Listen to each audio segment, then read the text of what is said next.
Rain to come for more northern areas, a risk or chance of showers further south for parts of England as well as Wales, but mostly it's going to be largely dry, particularly in the east. And the theme continues through the rest of the week.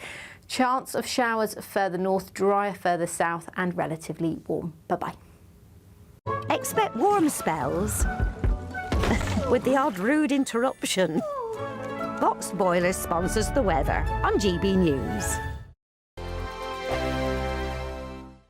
We're celebrating a golden summer with your chance to win a real gold bar. That's right, a fine gold bullion bar worth over £5,000 could be yours. We're also going to make sure your finances are fabulous with £60,000 in tax-free cash. For a chance to win, text GOLD to 63225. One entry costs £2.50 plus one standard network rate message, or text BONUS to 63225. 5 entries cost £5 plus one standard network rate message. Go to gbnews.com/win. Entry start at £2.50. Call 0903 686 3232. Calls cost £2.50 plus your network access charge. Or post your name and number to GB22 PO Box 8690 Derby DE1 9TT. UK only. Entrance must be 18 or over. Lines close at 4 p.m. on the 21st of August. This is a network giveaway. Entries will be pulled. Please check the closing time if listening or watching on demand. Good luck. Some people enjoy lazy Sunday mornings, but not me. What's the truth of the matter? So that's a very live question. Would you support him if he waters down these plans? Before the spin sets in, I'll be getting to the truth. This is personal. No soft questions, no easy answers. It's one thing if the state has rules in this country. It's another thing whether the police and others actually police them. Setting the agenda and holding those in power to account. You can't really blame her if the system is set up this way. You will not want to miss it, trust me. The Camilla Tominey Show, Sundays from 9:30, only on GB News. Exciting news. Every Friday, my Patrick Christie's Tonight Show is going to have a twist to it. We're welcoming some special guests. You. That's right, on Fridays I'm going to be doing my show in front of a live studio audience because this show is about you and what you have to say. It's going to be the same big debates, same big topics, same big opinions, but every Friday night at 9 p.m. you are invited to come on down to Patrick Christie's Tonight to be a part of the action. Only on GB News, the People's Channel, Britain's news channel. As soon as it hits 11 and the headlines come in, Late Edition brings you the breaking news from all the front pages. because the news is going to happen. So get a head start today. Patrick Christie's Tonight, Late Edition. Alex Armstrong Tonight, Late Edition. From 11 o'clock every night. Only on GB News, the People's Channel, Britain's news channel. From court mornings To warm family brunches. from football to tennis in the car, In the kitchen. GB News Breakfast is there. With the stories you need and the conversations that matter. Anyway, let's talk business. Well, it has been a historic night in British politics. It's astonishing, isn't it? We're here again. To start your day just right. GB News Breakfast, Every morning from 6 a.m. only on GB News. Britain's news channel.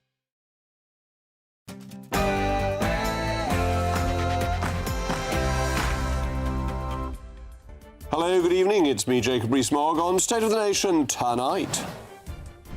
But you open it up, you'll be a wealthy country. You keep it closed, you're going to be a bankrupt country, which is what you are now. Essentially, you're a bankrupt country. GB News has been in the Oval Office and asked President Donald Trump about Andy Burnham's approach to North Sea oil and gas, saying the UK will be a bankrupt country if it doesn't allow new licences.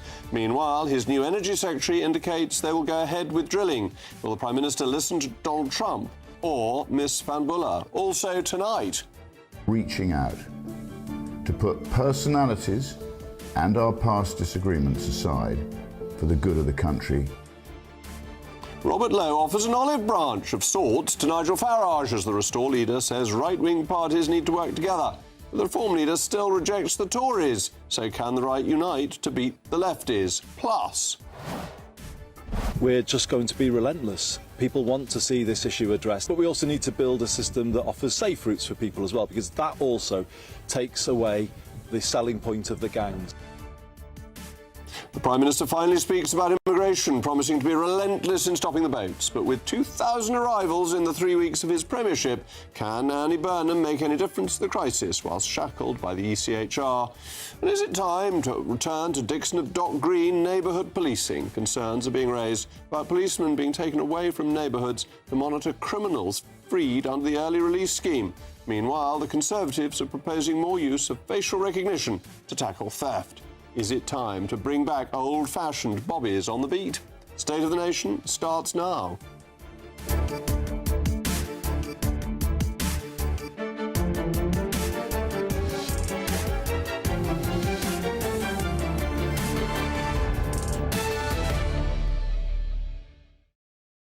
I'll also be joined by my most penetratingly percipient panel, the Director of Popular Conservatives, Mark Littlewood, and the former Labour MP, Stephen Pound. As always, let me know what you think. Mailmog at gbnews.com. But now, it's your favourite time of the day. It's the News Bulletin with Bethany Elsey.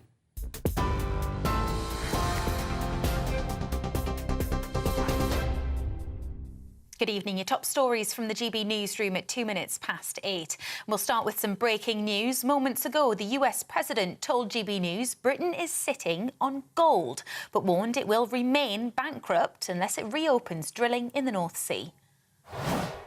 When you look at the UK, they have one of the best energy fields in the world, North Sea oil. Now, I think your new Prime Minister is going to actually open up from what I hear, I spoke to him, and he sounded terrific on this subject. But you open it up, you'll be a wealthy country. You keep it closed, you're going to be a bankrupt country, which is what you are now. Essentially, you're a bankrupt country. Well, Donald Trump also told GB News he expects to have a very good relationship with the new Prime Minister Andy Burnham, but warned illegal immigration is killing not only the UK's economy, but the whole of Europe. And he promised to help. I think we're going to have a very good relationship. We'll see. I'm not going to tell him how to run his country. But I can tell you, immigration is an incredible problem for Europe. You're allowing people in that in many cases are not going to help you. I'm going to be nice. They're not going to help you. While the French Interior Ministry has criticised Reform UK's plans to tackle migrants crossing the English Channel in small boats, warning it would violate French sovereignty and maritime and international law. Nigel Farage has vowed to stop small boat crossings within 2 weeks of forming a government with the help of the Royal Navy, who would intercept the dinghies and return them to either France or Belgium.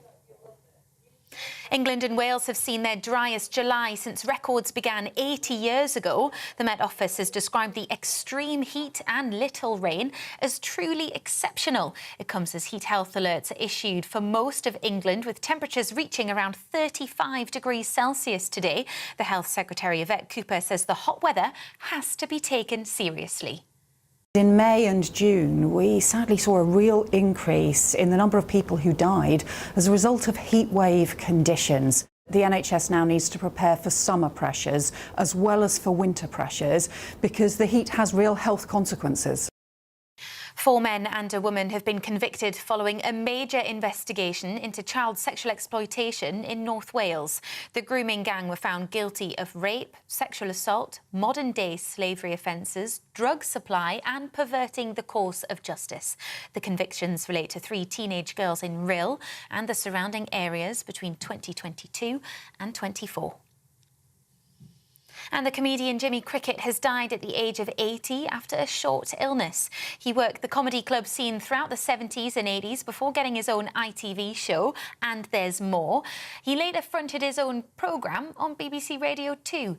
He spent his last days surrounded by his family, and his son Frankie said he asked for the last rites twice, almost like he asked for an encore. Those are the latest headlines. I'll be back in an hour. For all the latest from GB News whilst you're on the go, get the GB News app. Scan the QR code now to download or visit gbnews.com/app.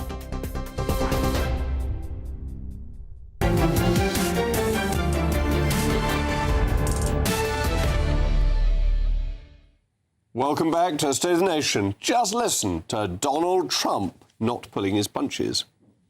Look, you have to stop illegal immigration in Europe. I know Europe better than anybody, better than the people that run it, and I have great relationships. 2 things are killing Europe. Number 1 is immigration. Number 2 is energy. like the UK, when you look at the UK, they have one of the best energy fields in the world, North Sea oil. Now, I think your new prime minister is going to actually open up from what I hear, I spoke to him, and he sounded terrific on this subject. But you open it up, you'll be a wealthy country. You keep it closed, you're going to be a bankrupt country, which is what you are now. Essentially, you're a bankrupt country. You have one of the greatest energy fields, the North Sea oil, one of the greatest fields in the world. You know, the UK buys its energy from Norway, who gets the energy from the North Sea, from not as vibrant a part of the North Sea oil was. You're sitting on top of gold, better than gold, and you don't do anything with it. It doesn't work. You don't allow the oil companies in, and it doesn't work. And I spoke with your new prime minister. I was very impressed, and he sort of indicated to me, I said, look, you can be a wealthy country or a bankrupt country. You have your choice. Well, we have a choice. We can be a wealthy country or a bankrupt country, but socialism seems to choose bankruptcy. Let's take energy first of all. In 2000, when we had gas-powered electricity mainly, the price of electricity was broadly the same as the average in the US. Now it's 4 times as high. We're not using our natural resources. Miss Van Buller on the wireless this morning, the new energy secretary, said she would not give out new licenses. They may drill where they exist already, but we're not going to get new ones, contradicting what Mr. Burnham apparently told President Donald Trump. But it's not just energy. Whatever this government is doing, it seems to be anti-growth. It looks as if 160,000 businesses have stopped, have ceased, have gone out of business because of the increase in national insurance last year. We look at the additional trade union rights that are going to get us back to the 1970s, the I'm all right, Jack mentality of people walking out of work on a whim with easier ballots, easier opportunities for the withdrawal of labour.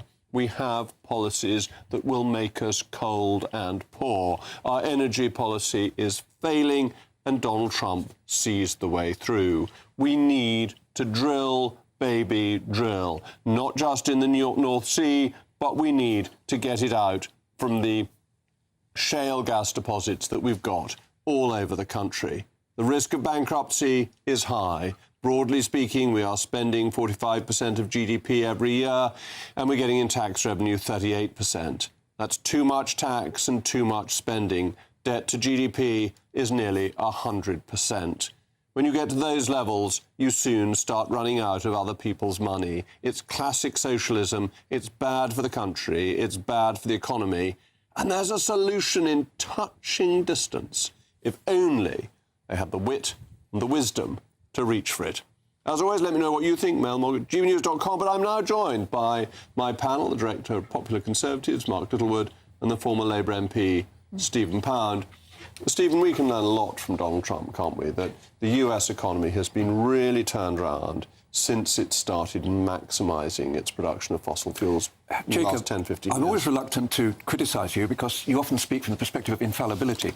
However, I don't think I've ever heard such a towering pile of piffle in my life. Look, the only thing we can learn from Donald Trump is not to listen to that bombastic, effulgence that's emerging. So what was wrong with his argument? Yeah, basically everything. We've had the ad hominem attack. Yeah, okay. Yeah. Why don't we drill? Because we've extracted 90% of all the gas and the oil from the North Sea. It would cost us far, far more to drill than to buy it on the open market. Far more. But that's not true. Of course it is, yeah.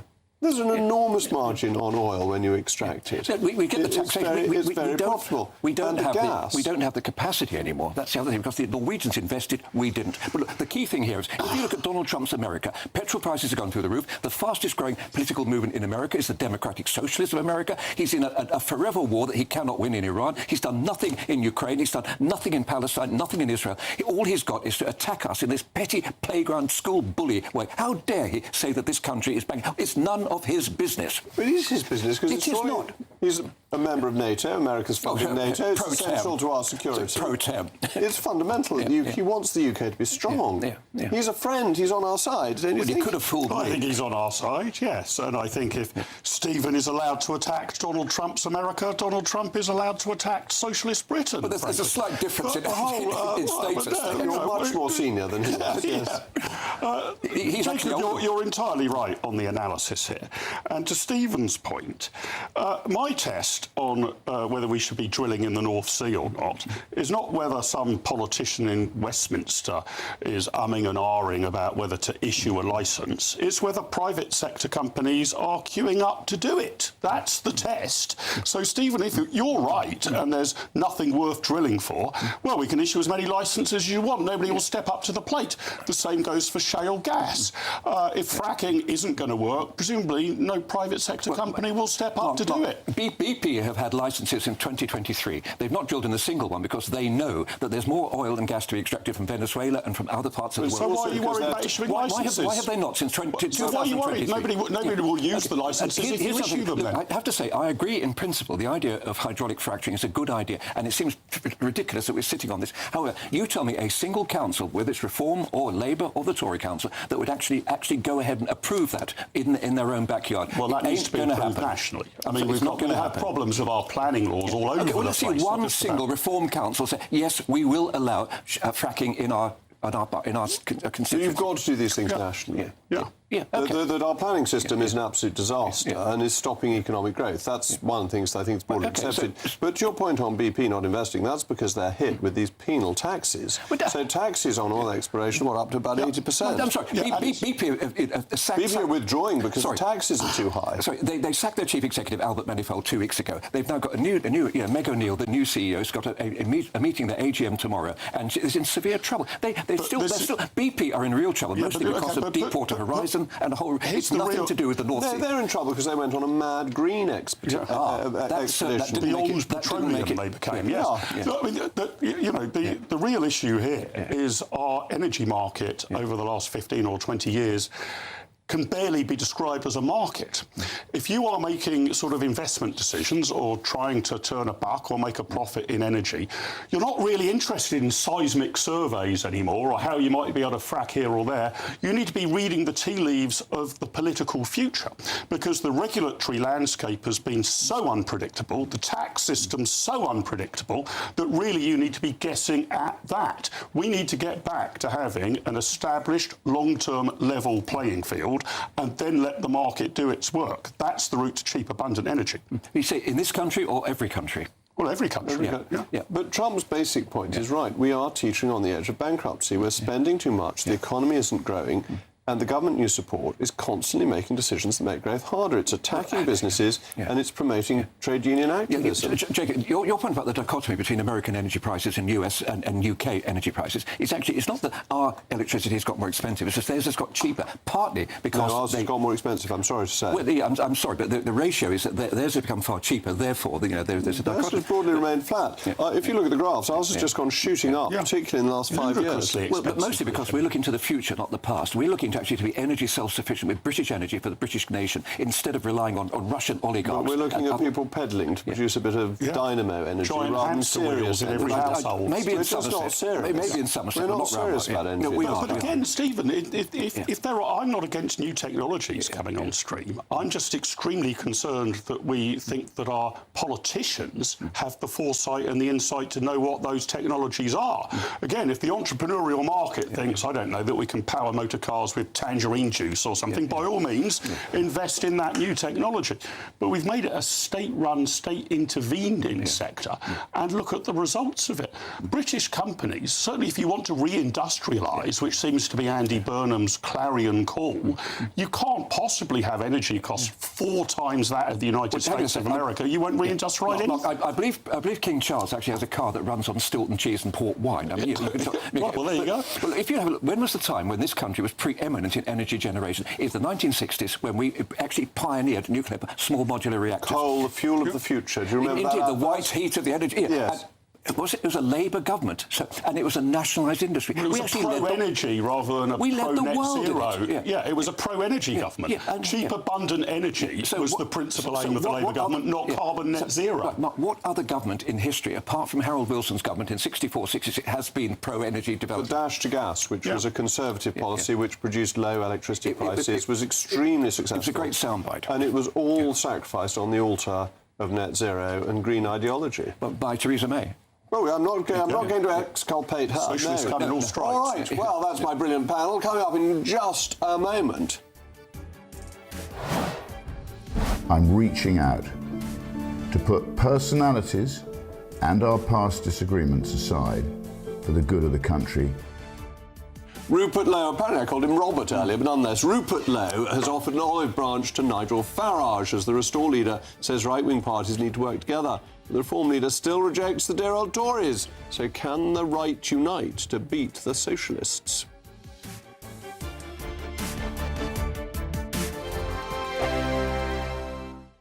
Britain deserves a newsroom that puts the facts and your voice first. Well, and that's what you get on GB News. Lively debates, lively conversation. And we're not afraid to hold power to account.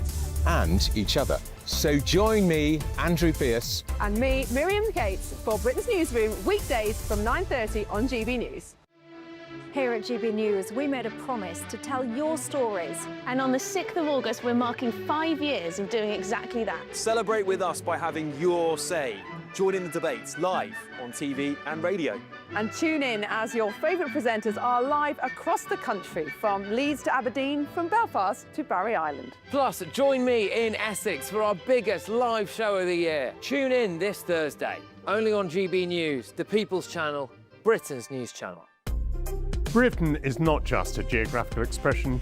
We are a people bound together by history and culture that are distinctively British. Join me to celebrate our music, theatre, artworks and literature, which we can explore and enjoy together. Everybody's welcome. Sunday with Michael Portillo. Every Sunday at 11 a.m. on GB News, the People's Channel, Britain's news channel. Join me, Nana Akwe, for an informative, interactive news programme with a difference. It's fun. No, he didn't say that, Dave. I'm so surprised. I think there's an element of truth to that. Join me from 3 p.m. every weekend, only on GB News, Britain's news channel. 5 hosts, 5 opinions, 5 fearless debates, 5 unfiltered takes on the day's news. 5 reasons not to be anywhere else on Saturday night. This is the Saturday 5. You got me good there. Britain's biggest Saturday night TV show. It's not a bad brand. Yeah. Uncensored. Very, very, very easy tonight. On the unpredictable. What does she say? Can you translate it for us? And always entertaining. And how can a country go from being led by William Wallace Saturday nights from 6 p.m. only on GB News, the People's Channel, Britain's news channel. You're going to want to stay tuned, trust me. Breaking news, live updates, stories that matter. From the heart of the GB Newsroom to every corner of Britain, with our team of dedicated journalists across the UK. GB News bulletins are there to deliver the latest news that matters to you. Bulletins on GB News, the People's Channel, Britain's news channel. At GB News, we love to hear from you, our loyal community. So drop us a line at gbnews.com/yoursay. There you can talk to each other and also to the presenters live on air. gbnews.com/yoursay, because GB News is your channel, Britain's news channel.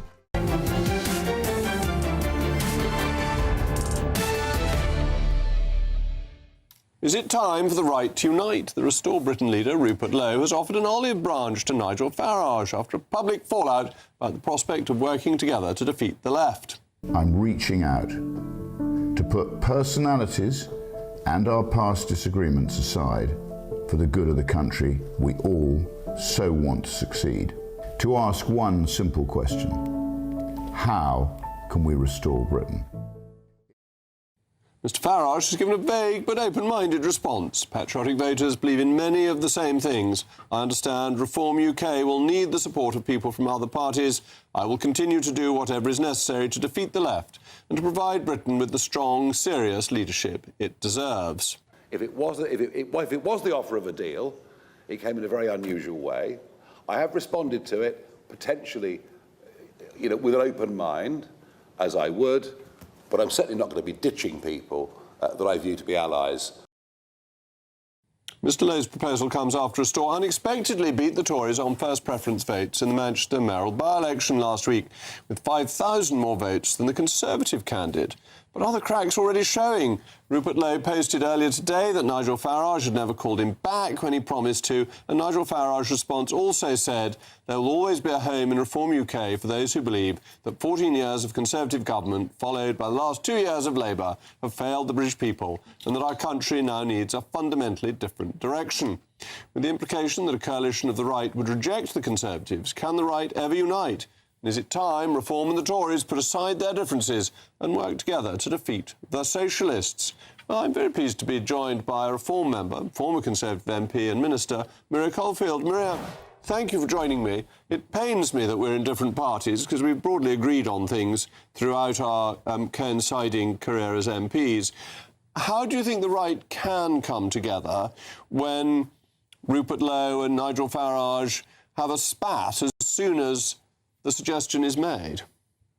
I mean, I think the importance of coming together is if you compare what the left do. So the left are very, very good. I know this from my own experience when I was an MP, are very good at uniting, the Greens, Labour, Lib Dems. They'll put aside their personality differences and their policy differences because their main focus is to defeat right-leaning parties. And whether it's through progressive alliances or tactical voting, no stone is left unturned for them to kind of win elections.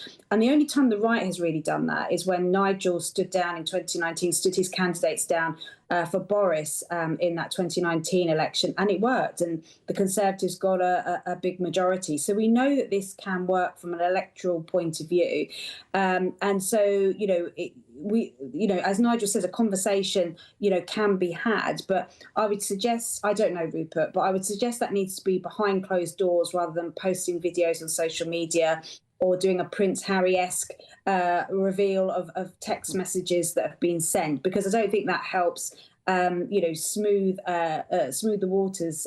But I think conversations probably do need to be had, but also you have to be realistic in your demands. There's no one who's going to dictate to Nigel Farage who's going to be in his shadow cabinet or in his government should he become Prime Minister. No one in Reform would get that privilege, and I don't think anyone else trying to kind of join in an electoral pact will get that privilege either. So I think there has to be a bit of realism in if you're going to ask to work together, the demands need to be realistic.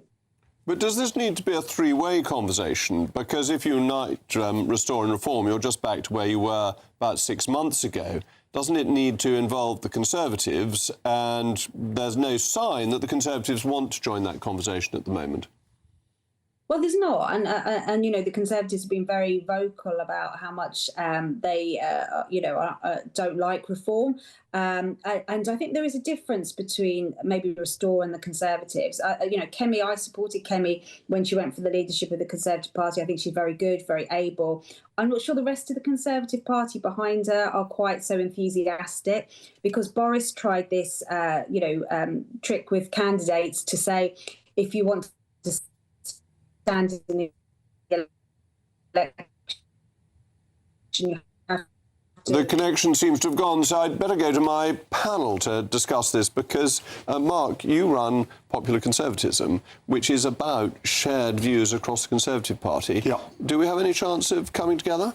Yes, well, I mean, beyond the Conservative Party as well, I'll talk to anybody on the right of centre who might agree with us. I mean, what frustrates me, Jacob, and I think it frustrates you as well, is although there are differences between Kemi Badenoch, Nigel Farage and Rupert Lowe, there are not enormous differences. In fact, in years past, they would be differences that could easily be accommodated within a single political party. And what I'm encouraged about, and my organisation's about, is it does seem that the parties of the right, of which obviously Reform and the Conservatives are by far the largest, are beginning to alight on a common platform. Actually, if anything, there is intellectually and in terms of policy proposals a coming together.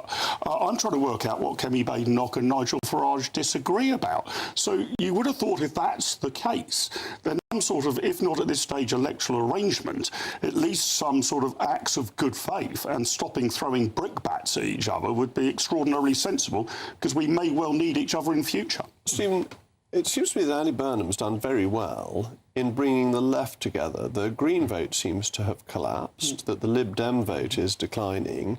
This is what you need in a two-party system, isn't it? You need two big parties, one of the left and one of the right. I have to say, Andy Burnham will sleep more comfortably in his bed tonight knowing that you've given him that ringing endorsement. But can I just say, as regards Maria Caulfield, I agree with. It's a great shame that Maria has actually turned her coat. I worked with her in Parliament for a long time. She was an excellent MP for Lewis. She and I were in the same lobby on a whole range of occasions, and she did a lot of work in Northern Ireland. It was unsung, but very, very good. However, let me just give you one crumb of comfort. Talk about uniting the right. Believe you me, there is no way on God's green earth the left is ever going to unite. We will actually start a fight if we're in a room on our own. We're incapable of actually working together. If you want to listen to us talking about the Tories and Reform, listen to us talking about the Liberals and everybody's rude about the Liberals. It's well, no, that's fair. I can give that. But look, here's the reality. You talked about the present situation. At the moment, the Greens are suffering self-inflicted damage, and I think all we can do is kind of conceal a chuckle on that one and let them get on with it. However, when they're coalescing around, as they did in Denton and as you've seen in Makerfield and as you've seen in the Manchester mayoral, there is a coalescence, and partly there's actually anti-reform. And it'd be very interesting to see how many votes the candidates get in the by-election that we can't talk about. So at the moment, what I can say is there's not a coalescence around any particular political issue. There's an issue about personalities. But finally, Mark's point is you make a very, very good point. Disraeli said, the Conservative Party is an organised hypocrisy. Every single party, as we used to say in my day, is a broad church, but very often full of knaves. And the difficulty is that we no longer have that perception of coalescence at a broad church. We're in pick and mix. It's like the Woolworths sweet counter now. You've got so many different 7, 8, 9 political parties. All right. That's the wonder of Woolies. Anyway, thank you very much to Maria Caulfield. I do indeed. And some very sad news. Rod Liddell, one of the best known of Britain's writers, often controversial, has died at 66 after a short illness. He was a most delightful man. I didn't know him well, but I met him a few times, and he was charming, amusing, clever, an absolute delight, and wrote so beautifully. He started off as a former editor of the BBC Radio 4's Today programme, so everyone thought he was quite left-wing. He then went on to become a fiery regular in the Sunday Times, a brilliant columnist in The Sun, taking over from Trevor Kavanagh in The Spectator, among others, admired for his sharp wit and fearless opinions, and just as often criticised for them. Mr Liddell was one of the most distinctive figures in British journalism for more than 4 decades and will be sadly missed. And just a word from my panel. Stephen, you knew Rod. I agree. Yes, his last book was called Selfish Whining Monkeys, and it was about how a great many people in this country seem to spend all their time complaining. But, he was a superb writer. He was an iconoclastic writer, and his style sometimes grated. But back in the day when I was a heavy smoker, and he was the heaviest of smokers, we used to gather outside the Spectator party, and in fact, I can still remember him borrowing a cigarette from me once and keeping the packet. And, all I can say is I would have put that packet on his grave, because he will be sorely missed. May he rest in peace, because he never gave us any peace. He was a brilliant, cantankerous contrarian. We don't have anything like enough cantankerous contrarians on either side of politics. I didn't know him well. I met him fleetingly once or twice. I read him extensively. You were mentioning, JPUG, I think during the break, you thought his Sun column was even better than his Sunday Times column. Absolutely brilliant. He will be missed because, it's very easy to say this a few hours after you hear of somebody's death, but he really pretty much was one of a kind. Oh, yeah. You couldn't really place him on either the left or the right. You could just place him as a kind of anti-establishment radical. So yes, we won't. They broke the mould when he was born. As they say, all of our best people are dead, and I'm not feeling too well myself. All right, well, requieternum Dei Domine, lux perpetua lucet ei, requiescat in pacem. Amen. Yeah, lux perpetua. In a moment. We're just going to be relentless. People want to see this issue addressed, but we also need to build a system that offers safe routes for people as well, because that also takes away the selling point of the gangs. Relentlessly hopeless, I fear. The Prime Minister finally speaks about immigration, promising to be relentless in stopping the boats. But with 2,000 arrivals in the 3 weeks of his premiership, can Andy Burnham make the difference to the crisis while shackled by the ECHR?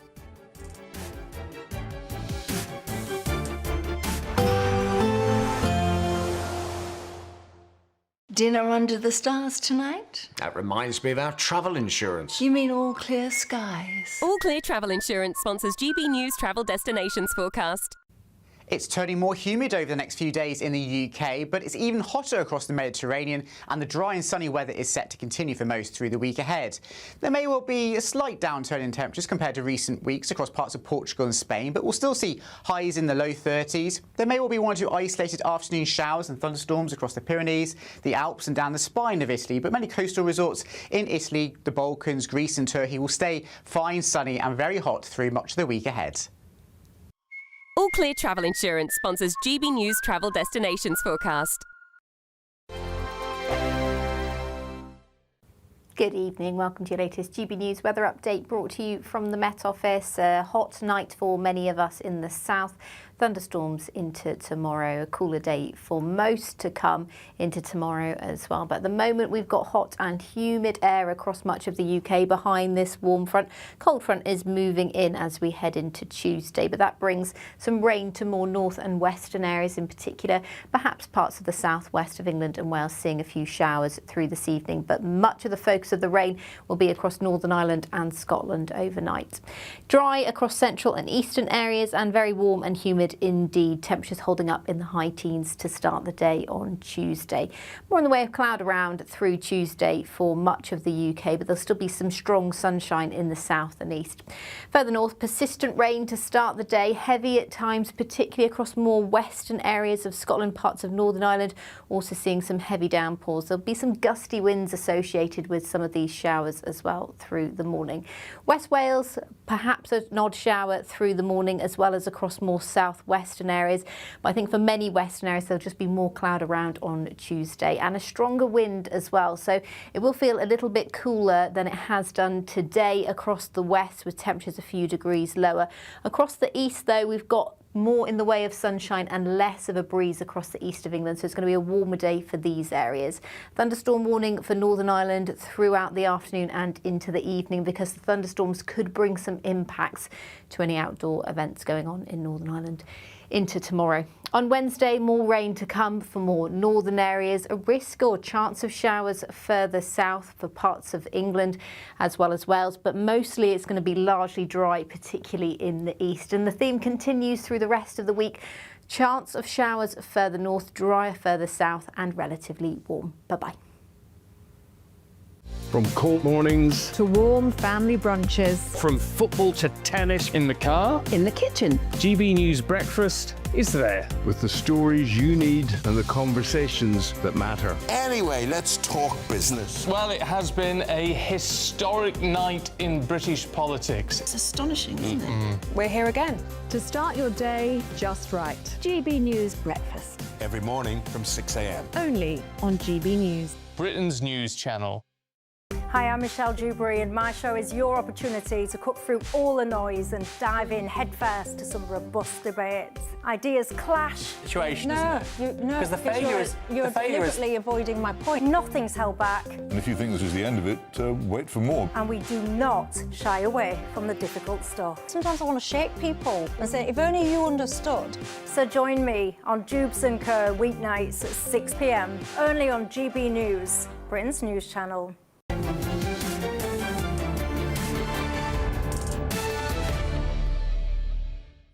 The Prime Minister, modelling himself on a bluebird, has visited the White Cliffs of Dover and broken his silence on illegal migration, promising to be relentless in stopping the small boats, as more than 2,000 migrants have crossed the Channel since he took office only 3 weeks ago.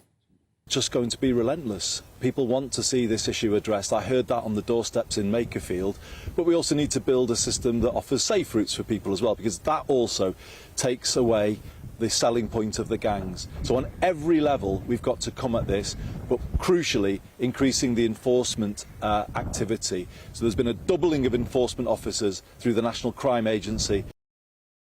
But is Andy Burnham's tough rhetoric enough? Can he regain control of Britain's borders, or is he still constrained by the European Convention on Human Rights and pro-immigration Labour MPs? Over to my panel, Mark Littlewood and Stephen Pound. Stephen, let me come to you first, because one really interesting thing is that the Spanish have completely ignored the European Convention on Human Rights and the Refugee Convention and haven't processed any of the asylum claims. They've just shoveled them back into Morocco. Why don't we do the same and shovel them back into France? Well, because it's a lot easier to push people across a land border than it is to push people across 26 miles of sea. But we could put them in the Channel Tunnel. Well, the train. No, that's once they've landed here. But look, the situation in Ceuta and Melilla is slightly different, I think. Don't forget, of these 60,000 people who crossed, came round the headland there, 95% and 98% of them have gone home. But look, here's the key thing. Two factors. Firstly, less people crossed this July than did last July, and even less than before the July before that. Illegal and illegal immigration has declined by 80%. However, until we actually stop that physical indication, that actual sign, that awful optics of those overladen, rigid, inflatable boats, it will always be a problem with people. And I must say, with respect to Rupert Lowe, which is not something I often say, the idea, and Nigel Farage, that the Royal Navy can somehow be deployed outside territorial waters, can actually drop a boat to tow back an RIB into French waters, when you know and I know that the minute we did that, somebody would get a knife, stick it in that, and the law of the sea means you've got to rescue the people. The idea that you can have the Hearts of Oak providing a bulwark, a barrier across the channel, is absolutely insane. And for Donald Trump to talk about what he's done, with a land border, you can do it. You can do it with a sea border if you're someone like Australia, where you've got 2,000 miles, but you cannot do it here. What we have to do is to get the people here, process them, and then get them back immediately. And if they have a legitimate right to be here, by all means, get them in and get them working and let them pay tax. But for the time being, for all the good that's happening, and fair play to Andy for this, for all the good that's happening, as long as we see that image of those boats being rescued by the RNLI, this will be a corrosive, a third rail issue that you touch at your peril. You've got to stop the pull factor, haven't you? So it is true that the numbers are fewer year on year. You'd sort of expect that. I mean, at some point, all 7 billion people have made it to these islands, and there's no one left to come, right? So the people... That's a new argument. The people who could get here the most easy, the easiest, are already on these shores. You have no chance of winning this just by looking at border force and better enforcement and working with the French. I'm not against those things.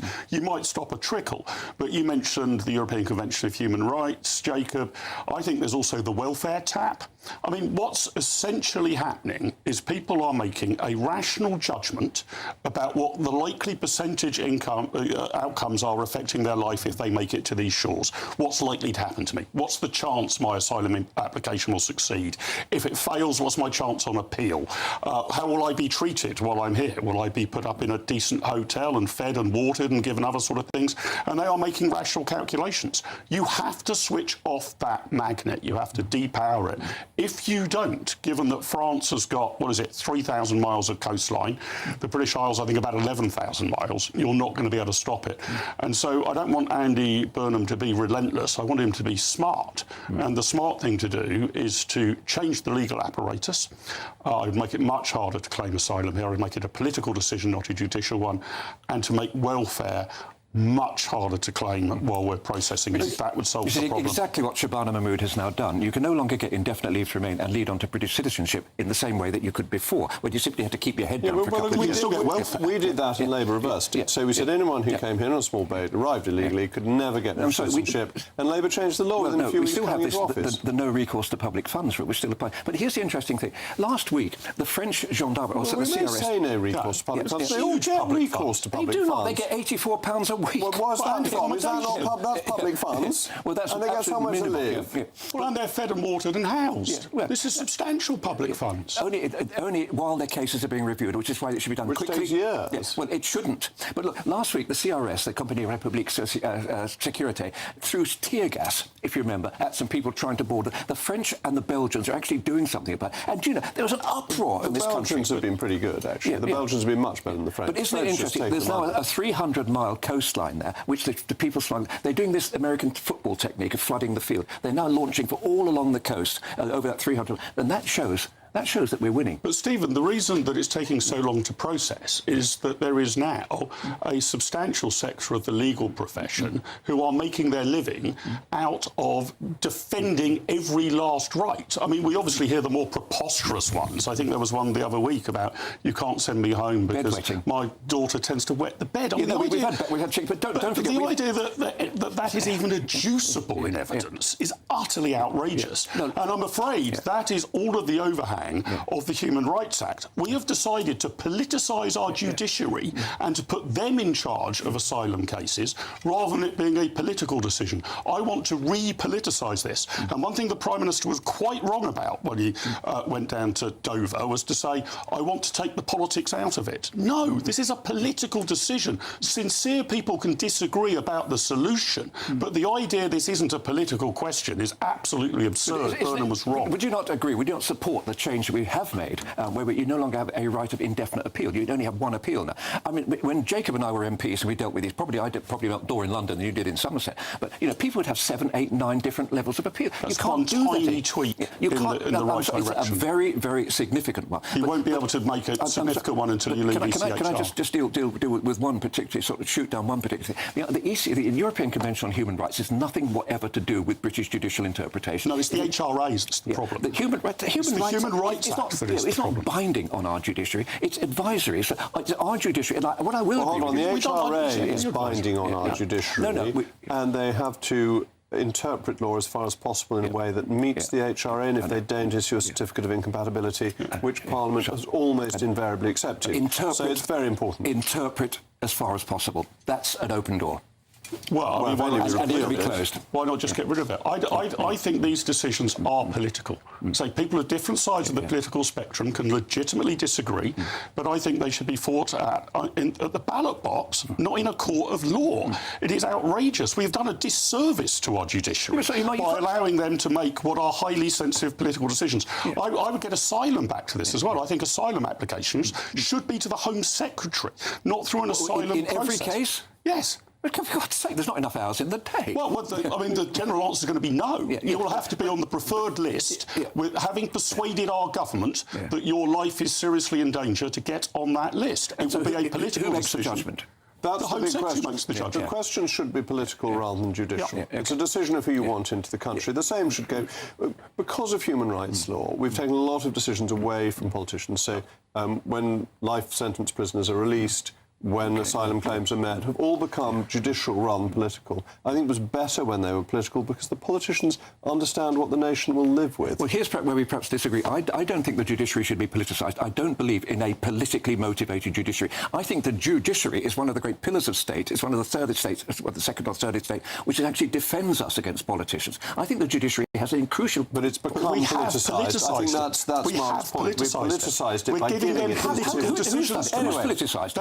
Through the HRA. It's all your fault, Steve. We've got to move on, I'm afraid. Thank you to my panel. Concerns are being raised about policemen being taken away from neighbourhoods to monitor criminals freed under the early release scheme. Is it time to bring back old-fashioned bobbies on the beat? Evening all.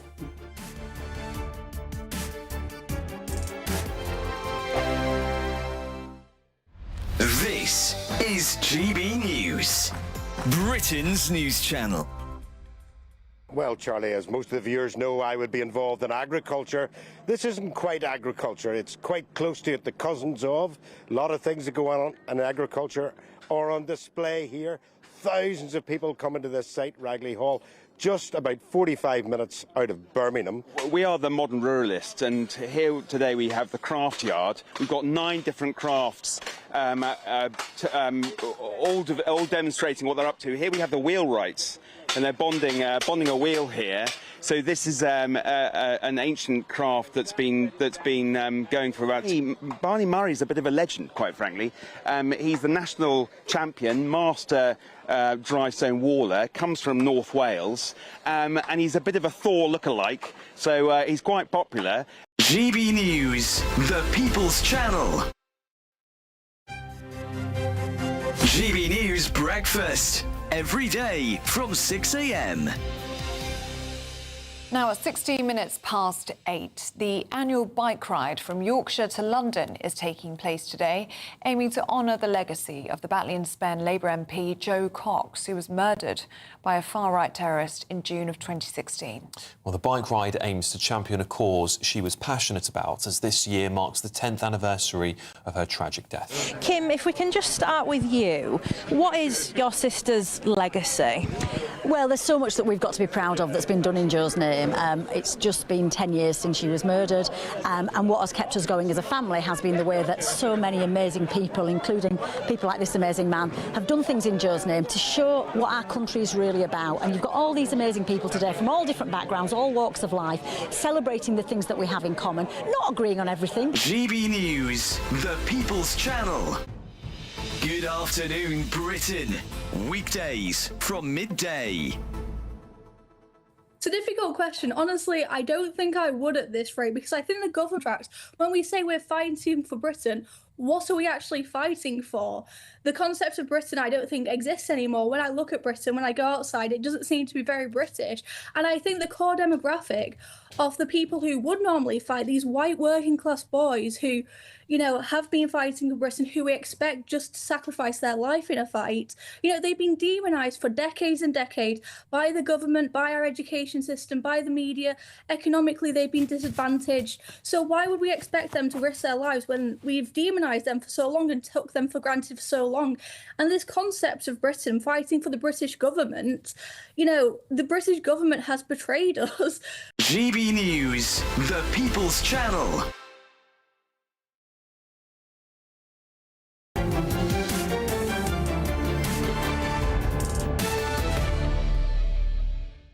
Evening all. Is it time to return to old-fashioned bobbies on the beat? Concerns are being raised about officers being taken away from neighbourhood policing to monitor criminals freed under the early release scheme. Meanwhile, the Tories are proposing more use of facial recognition to tackle telephone theft. With the Prime Minister halting the early release scheme, or at least sort of semi-delaying it, is it time to return traditional neighbourhood policing and keeping the criminals in durance vile? Well, I'm joined now by the former Chief Operating Officer at the Metropolitan Police, Dave McKelvey. Dave, thank you very much for joining me. When people are let out of prison early, how much time is spent by the police monitoring them and watching them? Well, I think one of the Assistant Chief Constables come out today and discussed this and basically said that his officers are going to have to start to monitor these prolific criminals who come out of prison. I mean, the reality is that the probation service is not in a fit state. They've come out and said that in order to do that job. And as you know, these people are in prison for a reason, because they commit offences. And they will come out and undoubtedly, you know, the vast majority will go back to their life of crime. The probation service can't do it, and so you're going to see police officers having to manage those offenders. And how much worse is this made by early release? Because I assume the police are always spending time monitoring former criminals, and if you have an early release, that creates a bit of a bump, does it? Oh, absolutely. It's bonkers, you know, absolutely bonkers. You know, you don't end up in prison for committing minor offences in this day and age. You end up in prison because you have committed lots and lots of offences, or you've done something quite serious to get yourself locked up in prison. So anybody in prison is there for a very good reason. And to then start releasing those people back onto the streets is, as I say, bonkers. It's a complete nonsense. And of course, all that's going to happen is you're going to see people who have been caught for burglaries, robberies, you know, invading people's homes. You're going to see them come back out onto the streets. They've learned the tactics that got them locked up, and they're going to be back at their old ways. And the police will be watching them rather than on patrol. Not that the police seem to be on patrol a great deal anyway. Yeah, I mean, they have got a lot better in probably the last 6 months since the government pushed for community policing. But as I keep saying, you know, you're robbing Peter to pay Paul. You're putting people back into the community and community policing, but you're stripping out road traffic policing. You're stripping out specialist crime. You're stripping out, detectives who are doing work against gangs, drugs, guns. And at the end of the day, that's going to have a huge impact because they're the drivers for the crime at the bottom end.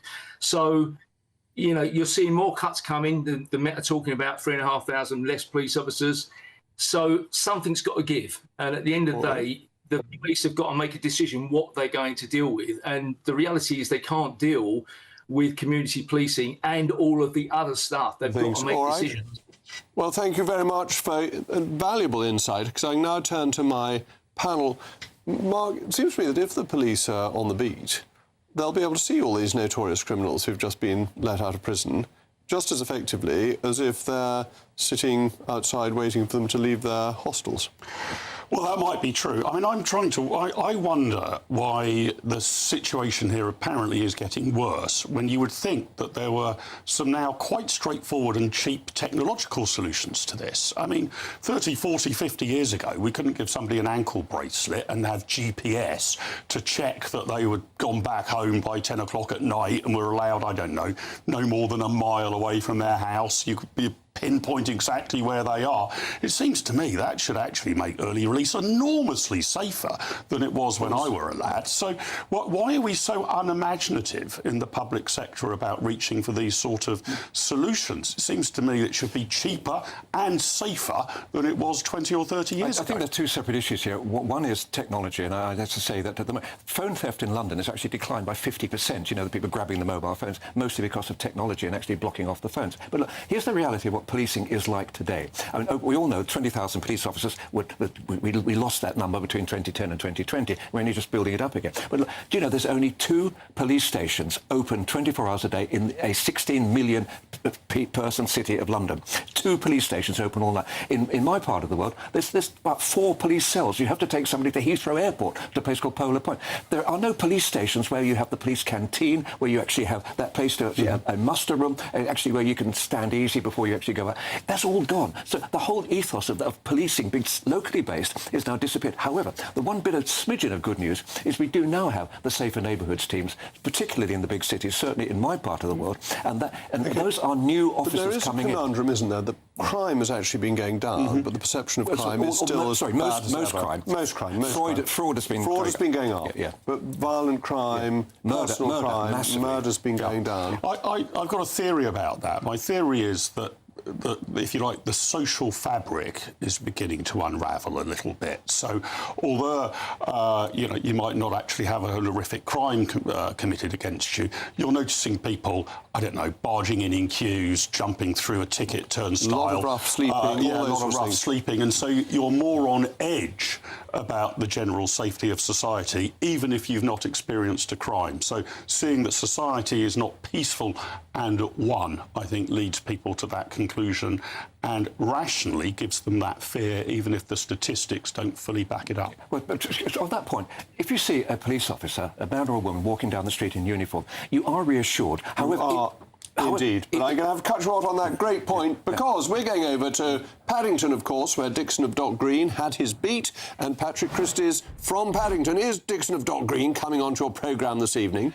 No, unfortunately, we sent out a search party, but we weren't able to find them. Anyway, we've got loads on this evening.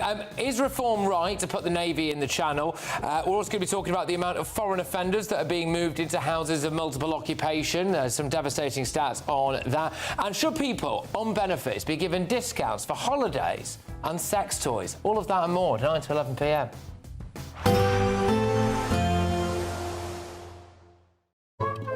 Today's outlook: cool, calm and completely horizontal.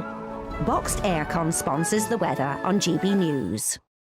Good evening. Welcome to your latest GB News weather update, brought to you from the Met Office. A hot night for many of us in the south. Thunderstorms into tomorrow. A cooler day for most to come into tomorrow as well. But at the moment, we've got hot and humid air across much of the UK behind this warm front. Cold front is moving in as we head into Tuesday, but that brings some rain to more north and western areas in particular. Perhaps parts of the southwest of England and Wales seeing a few showers through this evening, but much of the focus focus of the rain will be across Northern Ireland and Scotland overnight. Dry across central and eastern areas and very warm and humid indeed. Temperatures holding up in the high teens to start the day on Tuesday. More in the way of cloud around through Tuesday for much of the UK, but there'll still be some strong sunshine in the south and east. Further north, persistent rain to start the day, heavy at times, particularly across more western areas of Scotland, parts of Northern Ireland, also seeing some heavy downpours. There'll be some gusty winds associated with some of these showers as well through the morning. West Wales, perhaps an odd shower through the morning, as well as across more southwestern areas. But I think for many western areas, there'll just be more cloud around on Tuesday and a stronger wind as well. So it will feel a little bit cooler than it has done today across the west, with temperatures a few degrees lower. Across the east, though, we've got more in the way of sunshine and less of a breeze across the east of England, so it's going to be a warmer day for these areas. Thunderstorm warning for Northern Ireland throughout the afternoon and into the evening, because the thunderstorms could bring some impacts to any outdoor events going on in Northern Ireland into tomorrow. On Wednesday, more rain to come for more northern areas, a risk or chance of showers further south for parts of England as well as Wales, but mostly it's going to be largely dry, particularly in the east. And the theme continues through the rest of the week. Chance of showers further north, drier further south and relatively warm. Bye-bye. Today's outlook: cool, calm and completely horizontal. Boxed Aircon sponsors the weather on GB News. Welcome to Orla Santi by Domes Resorts, where we're celebrating with an incredible £60,000 to be won. Plus, we'll give you a fine gold bullion bar worth over £5,000. Don't miss your chance to win over £65,000 worth of prizes. For a chance to win, text GOLD to 63225. One entry costs £2.50 plus one standard network rate message. Or text BONUS to 63225. 5 entries cost £5 plus one standard network rate message. Go to gbnews.com/win. Entries start at £2.50. Call 0903 686 3232. Calls cost £2.50 plus your network access charge. Or post your name and number to GB22 PO Box 8690 Derby DE1 9TT. UK only. Entrance must be 18 or over. Lines close at 4 p.m. on the 21st of August. This is a network giveaway. Entries will be pulled. Please check the closing time if listening or watching on demand. At GB News, we love to hear from you, our loyal community. So drop us a line at gbnews.com/yoursay. There you can talk to each other and also to the presenters live on air. gbnews.com/yoursay, because GB News is your channel, Britain's news channel. From the school run to the home run, watch a new show for all of Britain. He can say whatever he wants. A straight talking show where all voices are heard. And, you know, when are we going to stop talking about smashing the gangs and actually do it? With the stories that matter from every part of our country. There's a bit of a crash landing there for your Chancellor. Bold, fearless and standing up for you. That's me, Martin Daubney, 3 p.m. till 6 p.m, weekdays, here only on GB News. The People's Channel, Britain's news channel. Join me, Nana Akwe, for an informative, interactive news programme with a difference. It's fun. No, he didn't say that, though. I'm so surprised. I think there's an element of truth to that. Join me from 3 p.m. every weekend, only on GB News, Britain's news channel. Hi, I'm Michelle Dewberry, and my show is your opportunity to cut through all the noise and dive in headfirst to some robust debates. Ideas clash. Situation, no, isn't it? Because the failure is... You're deliberately avoiding my point. Nothing's held back. And if you think this is the end of it, wait for more. And we do not shy away from the difficult stuff. Sometimes I want to shake people and say, if only you understood. So join me on Jubes & Co. weeknights at 6 p.m, only on GB News, Britain's news channel. Breaking news, live updates, stories that matter. From the heart of the GB newsroom to every corner of Britain, with our team of dedicated journalists across the UK. GB News bulletins are there to deliver the latest news that matters to you. Bulletins on GB News, the People's Channel, Britain's news channel. The news audience is different, it's unique, because they see through the nonsense. We want to debate with each other. We want to listen and maybe learn. We have a chat. That's what we do. We try and have a chat. They'll watch my programme while they're eating their tea. They'll watch breakfast while they're busy getting their kids ready for school. We want to hear what matters to you, what is news for you. And what's brought you out here today? What are the biggest issues affecting this particular area? The audience are the best thing about GB News. Their friends, their family. They're people who need to have their voices heard. They're passionate about the channel, they're passionate about what they believe in. The one thing about GB News is you get a chance to speak. Talk to me about why so many people have gathered here today. Do you want to say something back in return? The GB News audience is what makes GB News special. It's incredible to see. They shape our programmes, they shape our output, and they shape our channel. That's what makes us the fearless champion of Britain.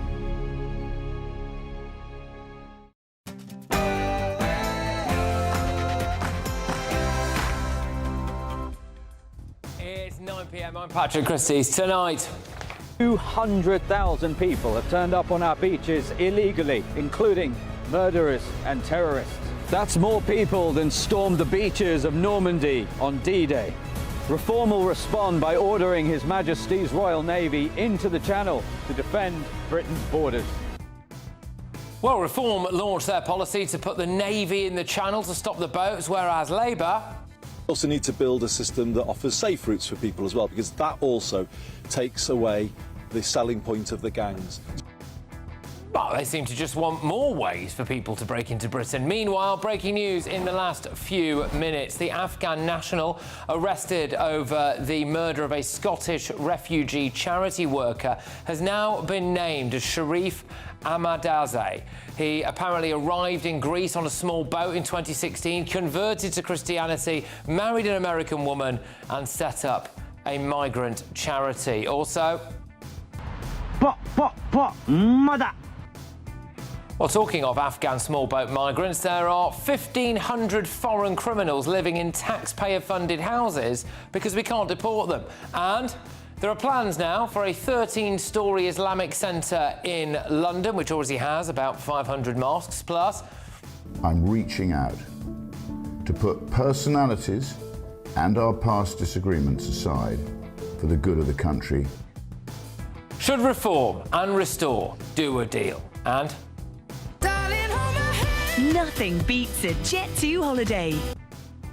Well, benefits claimants are getting discounted holidays and sex toys.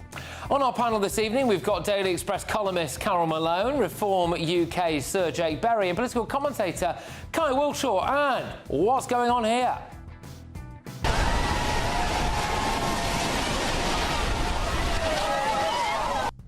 Well, it's a surfing dog, isn't it? Get ready, Britain, here we go.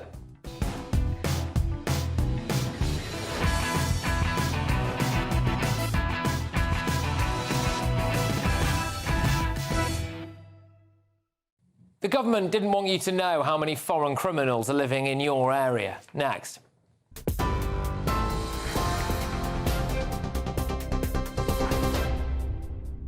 Good evening. Your top stories from the GB newsroom at 9:02. Some breaking news. The US president told GB News Britain is sitting on gold, but warned it will remain bankrupt unless it reopens drilling in the North Sea. When you look at the UK, they have one of the best energy fields in the world, North Sea oil. Now, I think your new Prime Minister is going to actually open up from what I hear, I spoke to him, and he sounded terrific on this subject. But you open it up, you'll be a wealthy country. You keep it closed, you're going to be a bankrupt country, which is what you are now. Essentially, you're a bankrupt country. Donald Trump also told GB News he expects to have a very good relationship with the new Prime Minister Andy Burnham, but urged him to tackle illegal migration, saying it's killing not only the UK's economy, but the whole of Europe. I think we're going to have a very good relationship. We'll see. I'm not going to tell him how to run his country, but I can tell you, immigration is an incredible problem for Europe. You're allowing people in that in many cases are not going to help you. I'm going to be nice. They're not going to help you. Well, the French Interior Ministry has criticised Reform UK's plans to tackle migrants crossing the English Channel in small boats, warning it would violate French sovereignty and maritime and international law. Nigel Farage has vowed to stop small boat crossings within 2 weeks of forming a government with the help of the Royal Navy, who would intercept the dinghies and return them to either France or Belgium. England and Wales have seen their driest July since records began 80 years ago. The Met Office has described the extreme heat and little rain as truly exceptional. It comes as heat health alerts are issued for most of England, with temperatures reaching 35 degrees today.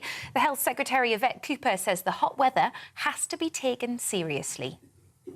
In May and June, we sadly saw a real increase in the number of people who died as a result of heatwave conditions. The NHS now needs to prepare for summer pressures as well as for winter pressures because the heat has real health consequences. 4 men and a woman have been convicted following a major investigation into child sexual exploitation in North Wales. The grooming gang were found guilty of rape, sexual assault, modern-day slavery offences, drug supply and perverting the course of justice. The convictions relate to 3 teenage girls in the Rhyl area and those areas surrounding it between 2022 and 24. And the comedian Jimmy Cricket has died at the age of 80 after a short illness. He worked the comedy club scene throughout the 70s and 80s before getting his own ITV show, And There's More. He later fronted his own programme on BBC Radio 2. He spent his final days surrounded by his family, and his son Frankie said he asked for the last rites twice, almost like he asked for an encore. You're up to date for now. I'll be back in an hour. You can now watch GB News live across the United States of America and the world on Truth Plus.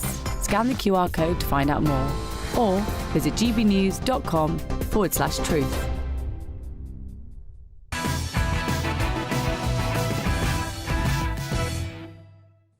Good evening.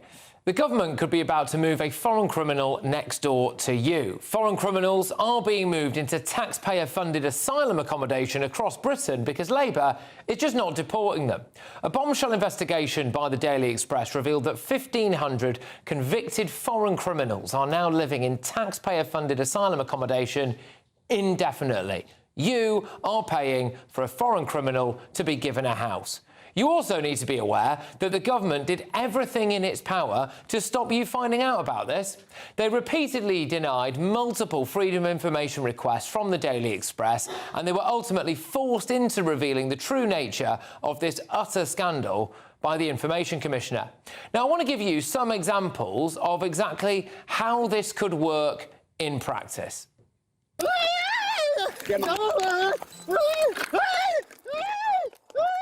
Just keep it still for now.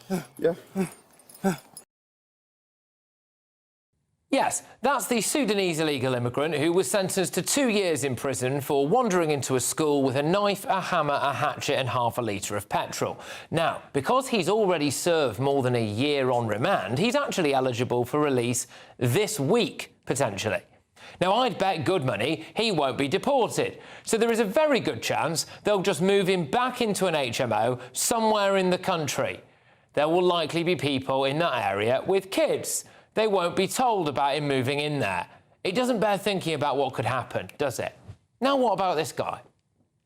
Englishman, Nigel Pasa, don't talk about me. You not know me. I come to England because I want to marry with your sister.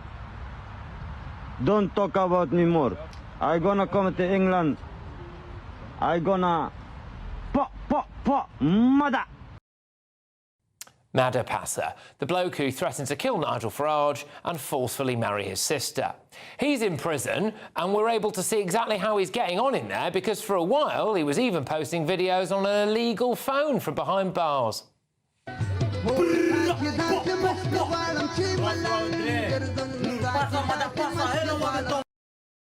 Nice chap.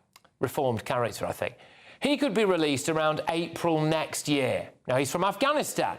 It's unlikely he'll be deported. So where will he go? Almost definitely into a taxpayer-funded HMO. So you wake up one morning And an Afghan criminal guilty of making threats to kill with an AK-47 tattooed on his face is your new neighbour. Fantastic. There is a real and present danger of allowing people who've had their asylum claims rejected and who know that they have nothing to lose and who now have a resentment against this country, like, you know, we sent them to prison, to live amongst us. There's a real danger about letting them do that. Take the example of the illegal immigrant who tried to blow up the largest maternity hospital in Europe, Liverpool Women's Hospital. He had his asylum claim rejected. He didn't want to go back to Iraq. He was angry with Britain, despite the Church of England trying to vouch for him. And he wanted to kill military veterans. But when he failed, he just wanted to blow himself up in a building full of women and newborn babies. There is a total of around 35,000 asylum seekers in HMOs across the UK and just shy of 69,000 across the total taxpayer-funded dispersal accommodation system, which will include single-occupant properties like bedsitters, etc. There are also around 20,000 foreign criminals living across Britain. I suspect the true number is much, much higher. Now, the government is playing roulette with our lives, and it's important to cut through the BS being pushed out by Labour on this. They say that they've deported 67,000 people since coming to power. Well, more than 50,000 individuals left the UK voluntarily after being officially informed that they had no legal right to remain. And the top countries they were sent back to include Brazil, Albania, India and Romania.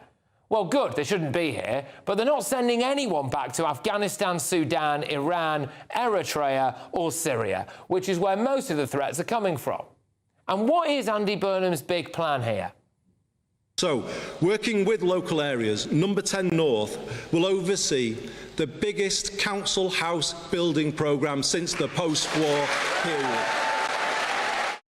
They all clap for that, brilliant. Just to build loads more council houses. Now, to me, that means that your area can probably expect loads more foreign criminals and failed asylum seekers. There are around 162,000 people currently at various different stages of the asylum process. That's a heck of a lot of people. It's a lot of HMOs, isn't it? It's a lot of areas in Britain that will be put at risk. How can people in this government sleep at night? Let's get thoughts on my panel. Daily Express columnist Carol Malone, former UK member Sir Jake Berry and political commentator Kai Wilshaw. So, Carol, yes, the government did not want us to be able to find out how many foreign criminals they are just moving into taxpayer-funded accommodation. I mean, astonishingly good work by the Express here. It took them 11 months to get this information, and they kept on, and as you say, it was the Information Commission eventually that gave the answers. They don't want us to know because they know what our reaction is going to be. They know it's going to be talked about on shows like this, and people are going to get furious. The thing is, you know, the kind of message this sends out, and if you're a foreign criminal, not only can't you be deported, but you're going to get a free house as well. Imagine if you're standing over in Calais waiting to board a dinghy going, wait, we can get there and commit crimes as well and get a free house and benefits. And I just think, you know, what you alluded to before, the thing about these people is they're scattered quietly among communities. You know, the Home Office is saying they're very careful and they're very conscious of what this means. No, they're not. They just want them out of prison and they want to chuck them into the community. They're not telling the people there in those communities who these people are. They're probably mostly men. They're not telling them if they're a danger to people, to women, particularly children, and yet they're scattering them among communities close to schools, as we just saw there. It's got to stop. You know, we keep on hearing there's no returns agreement with a lot of these countries. We don't give a stuff about that. Stop saying that and find a way. There's loopholes to every law. Find a way around it and get these people out of our country. Because every illegal migrant in this country, if they're put in a hotel, 47 grand a year per migrant. That's a lot of money. Yeah. I mean, the thing is, I've highlighted a couple of cases there, just recent ones that stand out. You've got, you know, Mada Passa, Mada, and then you've got the Sudanese gentleman, poor misunderstood bloke who just wanted to draw a bit of attention to himself by wandering into a school armed to the flipping teeth. He could be out of prison, like, today, tomorrow. We're not deporting him, are we? So he's going to be moved into an HMO. Well, people are right to be really concerned about this, aren't they? As, you know, they get scattered into communities without the communities knowing about it. It's completely wrong, and there has to be another way. And there's two ways of dealing with this that the government should look at. The first is a lot of these countries are receiving significant international aid from the United Kingdom. Yep. We should simply say, look, you don't get another penny of British taxpayers' money until you take your own criminals back. They shouldn't be here in the UK. They certainly shouldn't be in taxpayer-funded accommodation unless it's a prison or a migrant camp. Don't think anyone would mind paying for that. But, you know, the fact that they are being seeded into every community across the land is an impossible risk for the police to manage. When they're all in a hotel, the police know where they are. It's a contained risk. OK, you don't like it if it's near where you live, but it is at least a contained risk. If you put them in every single community, there's no way the police can monitor and manage them. And that's the real danger. That's why, as you said, the government is playing roulette. I'm sorry to say it's Russian roulette, actually. And, you know, the real risk is that the police cannot monitor this risk. The government doesn't know where people are half the time. It certainly doesn't know what people are capable of. And that's what this government is exposing its own communities to. Yeah, I mean, I remember when David Lammy was Foreign Secretary for a while, wasn't he? Briefly. He was. Yeah. And he did a big post, we mustn't forget about Sudan. Well, I can't forget about Sudan because so many of their criminals have been here either wandering into schools with knives or stabbing people to death. And why are we sending aid to a country if we can't send back a bloke like the old school would-be arsonist or stabber there? You know, why are we having to move him to, like, Wigan?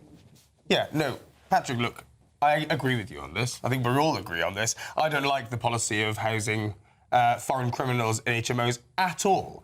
The reason we have that policy at the minute is because detention centre capacity in this country is basically non-existent. We're not deporting people. But on the 29th of June, the last government now, the Starmer government, did announce that the new detention centres will unlock 40% more capacity, right? So that is a start.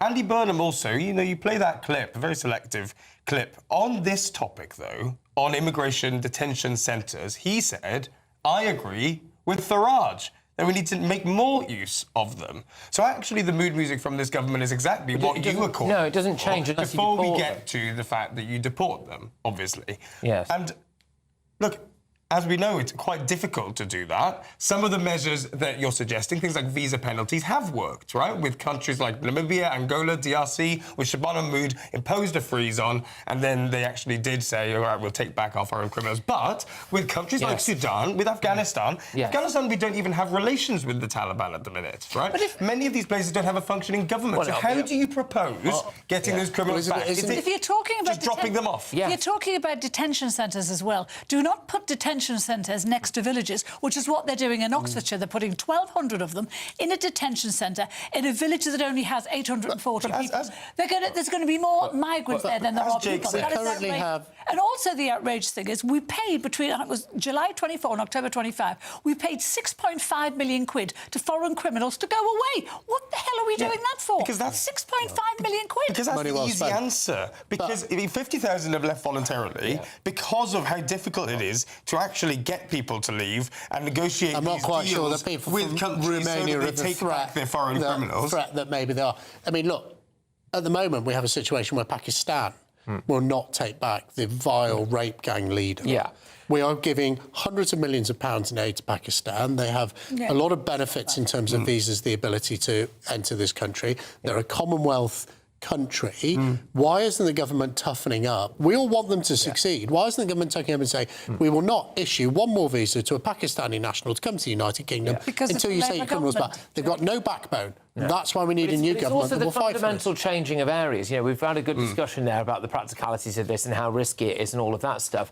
But it is the changing of areas. There are some places that are, you know, maybe a little bit more deprived than others, where there are, you know, a lot of houses. Like, for example, I went up and did a show in Durham recently, and you know there are streets around there, former kind of mining terraces, where they are largely derelict at the moment. They are being renovated and turned into HMOs. And it's going to end up being just illegal migrant city, where you end up with a load of people who've come to Britain illegally, committed a load of crimes, done a bit of time in prison, and then just dropped off in Durham. And like, it's not fair on people in the area. It's not fair. I agree, right? And I saw it too. I went campaigning in Gorton and Denton, right? And you see these streets where nobody on the electoral register is living there anymore. It looks rubbish. It's horrible.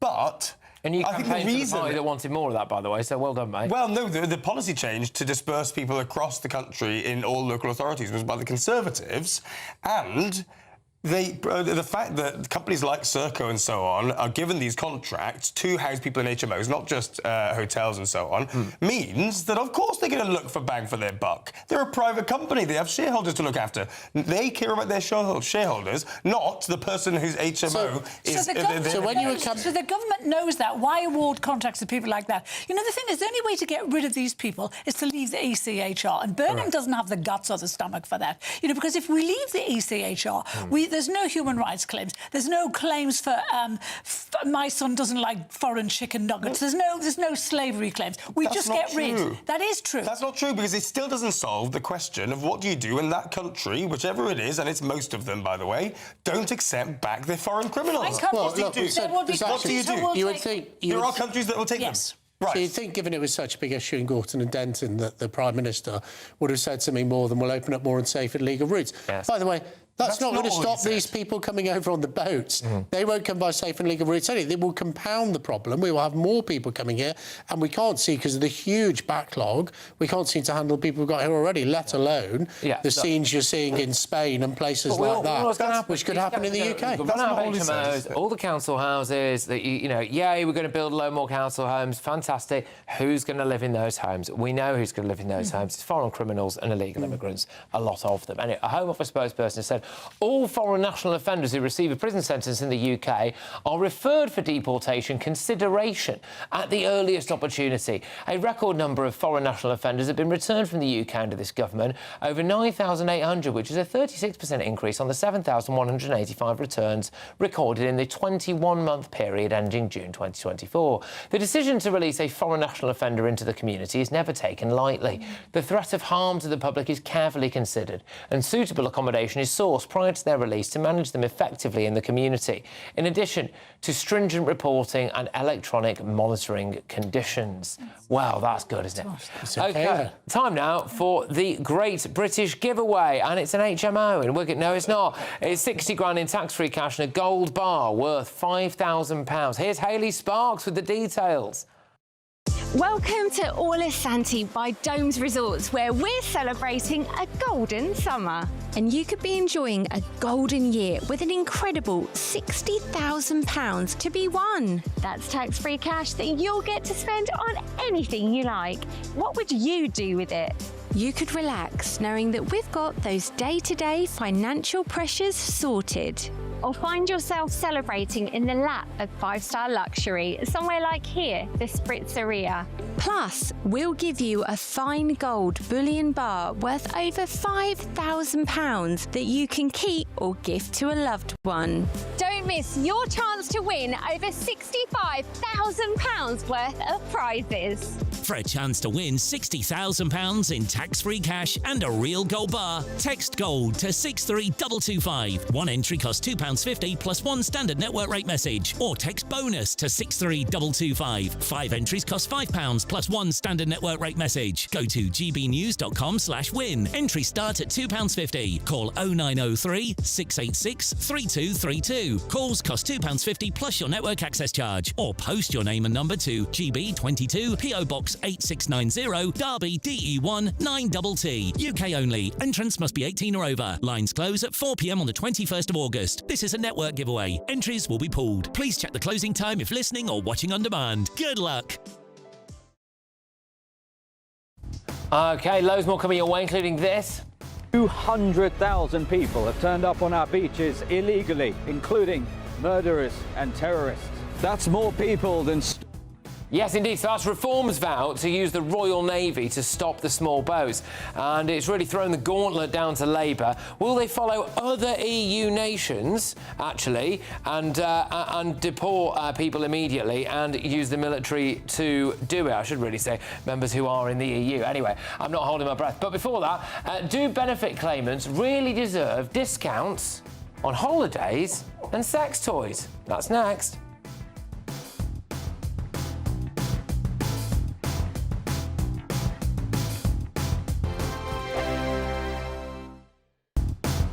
Do you trust what you're being told? Good, because neither do I. Those are just facts. I'm Alex Armstrong, and on my show, we'll expose the spin. Well, I want to answer that because you didn't let me last time, because you always speak over me. The broken promises. To deny that is denying the truth. And the hypocrisy. Needs to stop. You think we can allow? Politics, policy, parliament. Nothing is off limits. No sugarcoating, no fear of offence, just the truth laid bare. Tune in every Saturday and Sunday at 9 p.m. for Alex Armstrong Tonight, only on GB News, Britain's news channel. At GB News, we love to hear from you, our loyal community. So drop us a line at gbnews.com/yoursay. There you can talk to each other and also to the presenters live on air. gbnews.com/yoursay, because GB News is your channel, Britain's news channel. Here at GB News, we made a promise to tell your stories. And on the 6th of August, we're marking 5 years of doing exactly that. Celebrate with us by having your say. Join in the debates live on TV and radio. And tune in as your favourite presenters are live across the country, from Leeds to Aberdeen, from Belfast to Barry Island. Plus, join me in Essex for our biggest live show of the year. Tune in this Thursday, only on GB News, the People's Channel, Britain's news channel. From the school run to the home run, watch a new show for all of Britain. He can say whatever he wants. A straight-talking show where all voices are heard. And, you know, when are we going to stop talking about smashing the gangs and actually do it? With the stories that matter from every part of our country. There's a bit of a crash landing there for your Chancellor. Bold, fearless and standing up for you. That's me, Martin Daubney, 3 p.m. till 6 p.m, weekdays, here only on GB News. The People's Channel, Britain's news channel. Breaking news, live updates, stories that matter. From the heart of the GB newsroom to every corner of Britain, with our team of dedicated journalists across the UK. GB News bulletins are there to deliver the latest news that matters to you. Bulletins on GB News, the People's Channel, Britain's news channel.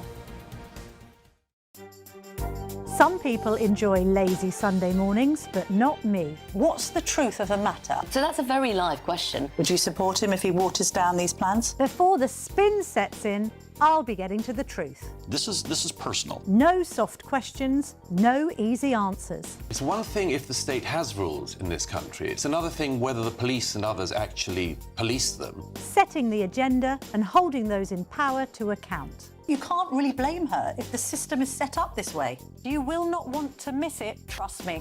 The Camilla Tominey Show, Sundays from 9:30, only on GB News.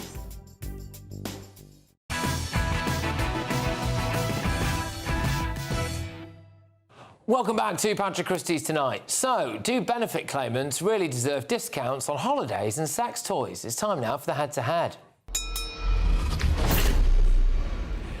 Yes, you heard that right. Benefit claimants are being offered discounts on holidays and sex toys in deals involving some of Britain's biggest brands.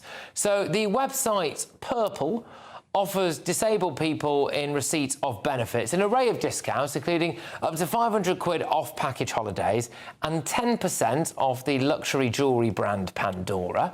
According to The Telegraph, users who subscribe to the scheme for a small monthly fee have previously been offered up to 70% off items sold by Love Honey, which is essentially a sex shop, so I'm told. The National Disability Card is another scheme which offers discounts for online shopping and days out. It costs £20 for 2 years for those who are eligible, which apparently includes thousands of people with ADHD. So tonight I'm asking, do benefit claimants really deserve discounts on holidays and sex toys? Going head-to-head on this now, the Head of Communications, the Autonomy Institute, Jack Kellum, and the Managing Director at WeFix London, Ashley Mullins. Thank you very much. Ashley, I'll start with you, please, mate. So should people who are in receipt of disability benefits be getting discounted sex toys and holidays? Good evening, Patrick. Thank you very much for having me on. Look, there is a large number of people that do need to be on benefits, and they should definitely be getting the discounts, the days out, whatever website they go on, they should be getting it.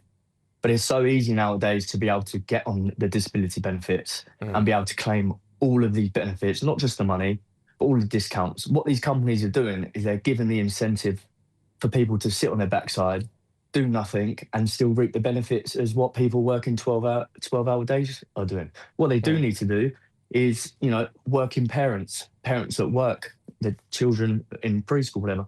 They need to give discounts for them guys to go on holidays, to go to the zoo, to go to the farm, whatever it is. That's what they should be doing. Yeah, I mean, Jack, look, this is an absolute gravy train, isn't it? I mean, just because you've got ADHD doesn't mean you need a sex toy. Well, I come on here to defend lots of things, but coming on to defend the free market is a new one. Look, it's a discount card. Maybe I'll be arguing about student discount cards next week. We'll see soon. At the end of the day, this is people principally who are on personal independence payments. So disabled people who have really high costs of living. So Scope, I think that their extra cost of living with disabilities at about £1,000 a month, and personal independent payments don't cover much of that, so there is a higher cost attached to it.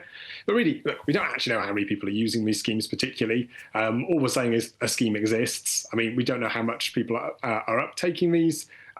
It's driven by providers. They want customers.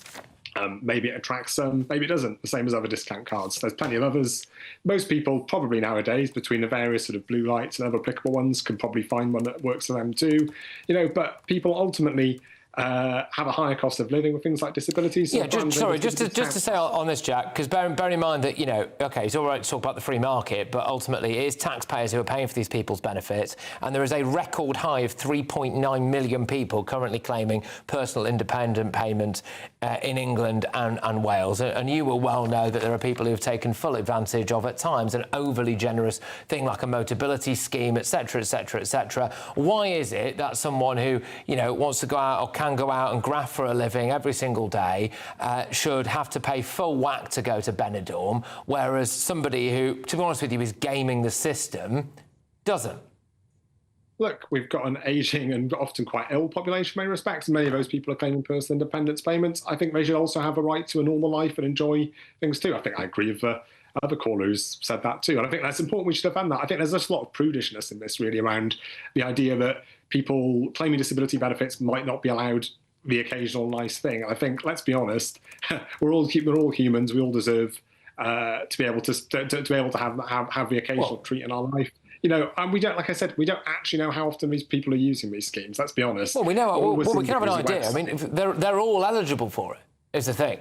So we know that there could be around 4 million people who could be cashing it, and they already get discounts on a lot of stuff. So, like Ashley, for example, you can basically get into various different tourist attractions for next to no money whatsoever, whereas a family day out at certain places could cost a family who's actually working, etc., upwards of £100, and you can get in for an absolute fraction of that to places like the Tower of London. And again, I'm not talking about, and neither are you, people who are genuinely disabled, etc., but we know that there are a lot of people out there who are just gaming the system, don't we? And that's what these businesses are doing. They're, when you walk down the high street, there's so many shops that say closing soon or they're already closed. It's because there's not enough people at work that is spending the money. Obviously, we know inflation, cost of living, etc., is terrible. But if you're targeting the people and giving people incentives to think, I can sit on my backside all day, do nothing. £200, I could go to Benidorm for a week. I could go on love hunting, do whatever I want to do. That's why with my generation, we get called lazy all the time, but it's because there is so many things out there that tell us you can still have a great life, get free money, get discounts on holiday for doing nothing. Yeah, I mean, I see some ridiculous videos on TikTok and things of people being advised about all of the different things that you can get. If you manage to get yourself on PIP for a bit of ADHD, you get discounts off games consoles and all of this stuff. And it just makes me wonder why I bother. I mean, Jack, do you accept that there needs to be any kind of reform whatsoever to any of these issues?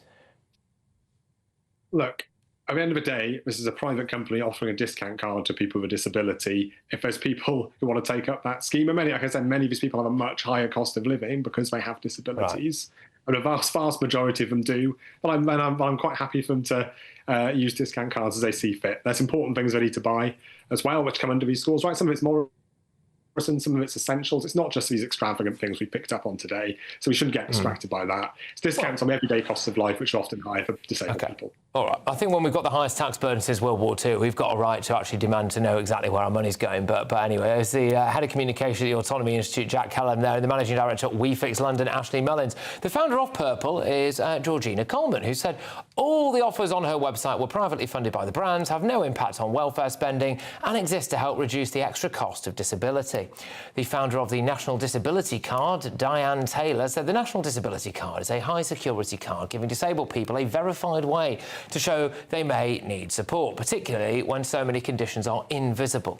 The discounts are funded by retailers at no cost to the taxpayer. We make no apology for helping to ease the extra costs disabled households face. Well, there you go. OK, I think the point there is that taxpayers are probably paying a lot of money for a lot of people who are not genuinely disabled, though a lot of people are, of course. But anyway, coming up.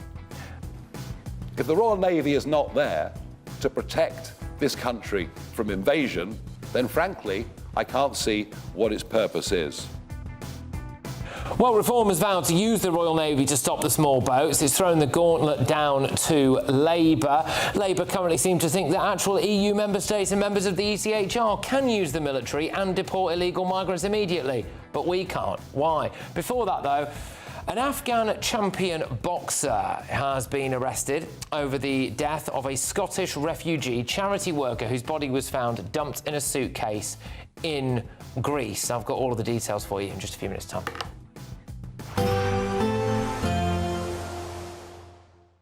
Be nice to escape the grey. Clear skies, here we come. As clear as our travel insurance. All Clear Travel Insurance sponsors GB News Travel Destinations Forecast. It's turning more humid over the next few days in the UK, but it's even hotter across the Mediterranean, and the dry and sunny weather is set to continue for most through the week ahead. There may well be a slight downturn in temperatures compared to recent weeks across parts of Portugal and Spain, but we'll still see highs in the low 30s. There may well be one or two isolated afternoon showers and thunderstorms across the Pyrenees, the Alps and down the spine of Italy, but many coastal resorts in Italy, the Balkans, Greece and Turkey will stay fine, sunny and very hot through much of the week ahead. All Clear Travel Insurance sponsors GB News Travel Destinations Forecast. Good evening, welcome to your latest GB News weather update brought to you from the Met Office. A hot night for many of us in the south. Thunderstorms into tomorrow, a cooler day for most to come into tomorrow as well. But at the moment we've got hot and humid air across much of the UK behind this warm front. Cold front is moving in as we head into Tuesday, but that brings some rain to more north and western areas in particular, perhaps parts of the southwest of England and Wales seeing a few showers through this evening. But much of the focus of the rain will be across Northern Ireland and Scotland overnight. Dry across central and eastern areas and very warm and humid indeed. Temperatures holding up in the high teens to start the day on Tuesday. More in the way of cloud around through Tuesday for much of the UK, but there'll still be some strong sunshine in the south and east.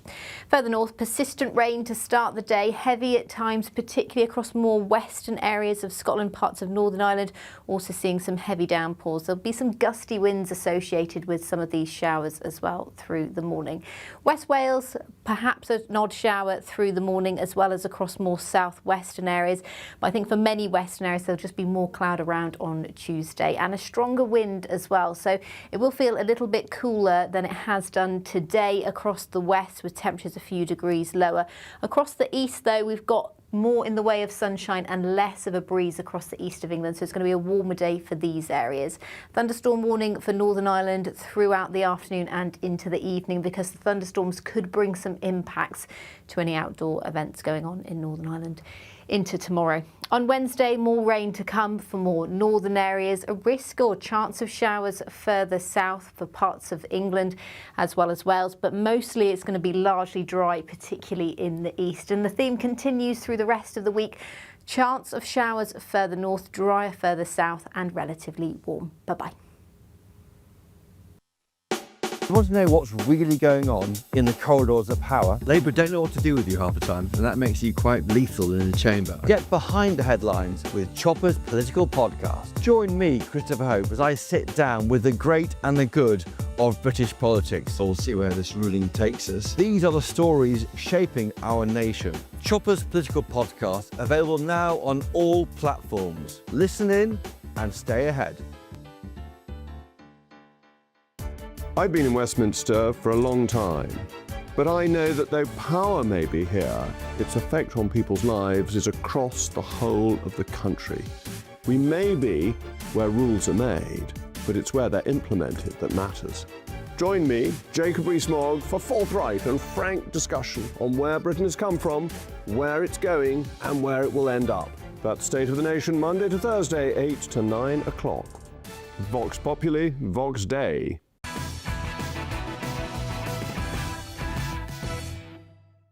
Yes, welcome back to Patrick Christie's Tonight. Now, a 26-year-old Afghan champion boxer has been arrested in Greece over the death of a British refugee charity worker whose body was found inside a suitcase in Athens.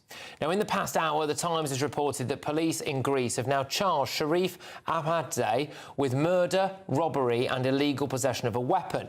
So according to reports, he arrived in Greece in 2016, having fled Afghanistan with the help of people smugglers. He then converted to Christianity. The body of Elizabeth Ross was found dumped in a suitcase in a derelict car park in Athens last week. Officers in Greece allege that the Afghan national then used her bank cards to withdraw thousands of euros in the days after her murder. Now, he became the key suspect after his American wife, with whom he runs a migrant charity, raised concerns to the police about his behaviour in the days after Ross's death. I'm joined now by the senior lecturer in sociology at the University of Bedfordshire. It's Lisa Mackenzie. Lisa, thank you very, very much for joining us. It's an incredibly tragic case, and our thoughts go out to all of Ross's friends and family. I just, it's like here we go again, isn't it, really? It's a refugee worker who possibly met somebody, who she may have been trying to help or was connected with, and then the worst thing possible happens. Yeah, and you know, Patrick, I'm not left, I'm not right. And I don't think this issue should be being kicked about as a football between left and right. This is about women and girls' safety. And if all of the political spectrum can't come together and really start to question, how safe are women and girls, when we don't know the people who are coming into the country, we don't know who they are. There's no clear evidence on what they've done previously. And we do keep thinking, is this another one? Many people don't want to think the worst of people, but it's again and it's again and it's again. And I think, I'm a sociologist and I do look for patterns in society. It is actually what sociologists do. And to ignore those patterns really is actually ignoring women and girls' safety. Well, and on that, you make a great point there, which is that we've just highlighted in the last week in what's been going on in and around northern France of a lot of female charity workers helping the men who are coming across on these boats to Britain. And we've already had other cases of women being attacked, raped, murdered in Britain and around Europe by men that they thought they were helping. And there is, I think, a bit of suicidal empathy here. Why is that? Why is it that some women, I'm not including Elizabeth Ross here, it's a very, very tragic case, of course it is, but why is it that some of these female charity workers seem unable to recognise the danger that they are in themselves and the danger that other women and girls are in? I do think it's, if you come from very nice middle-class families, and you've been brought up in a very liberal household where, you're taught that there are victims in life and there are victims that need support and all they are is victims, then you perhaps don't see the danger. I was brought up on a council estate in Nottinghamshire. I was taught a very different lesson about life. But I think that's one of the problems that we've now got is there are these victims and all they are is victims. And when we see these men who are getting on the boats, we see them arrive, there are parts of society, liberal, middle class people, all they see is the victim.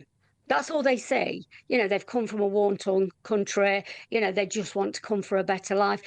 They're not looking at this perhaps from a different lens. And I think that what we need to do, Andy Burnham said yesterday, we need to look at this differently. But I think the way that he wants to look at this differently is probably not the same way we should be looking at this. I think that we need to start looking at this migrant crisis, and especially refugees and asylum seekers, perhaps through criminality, rather than through, everybody is a victim.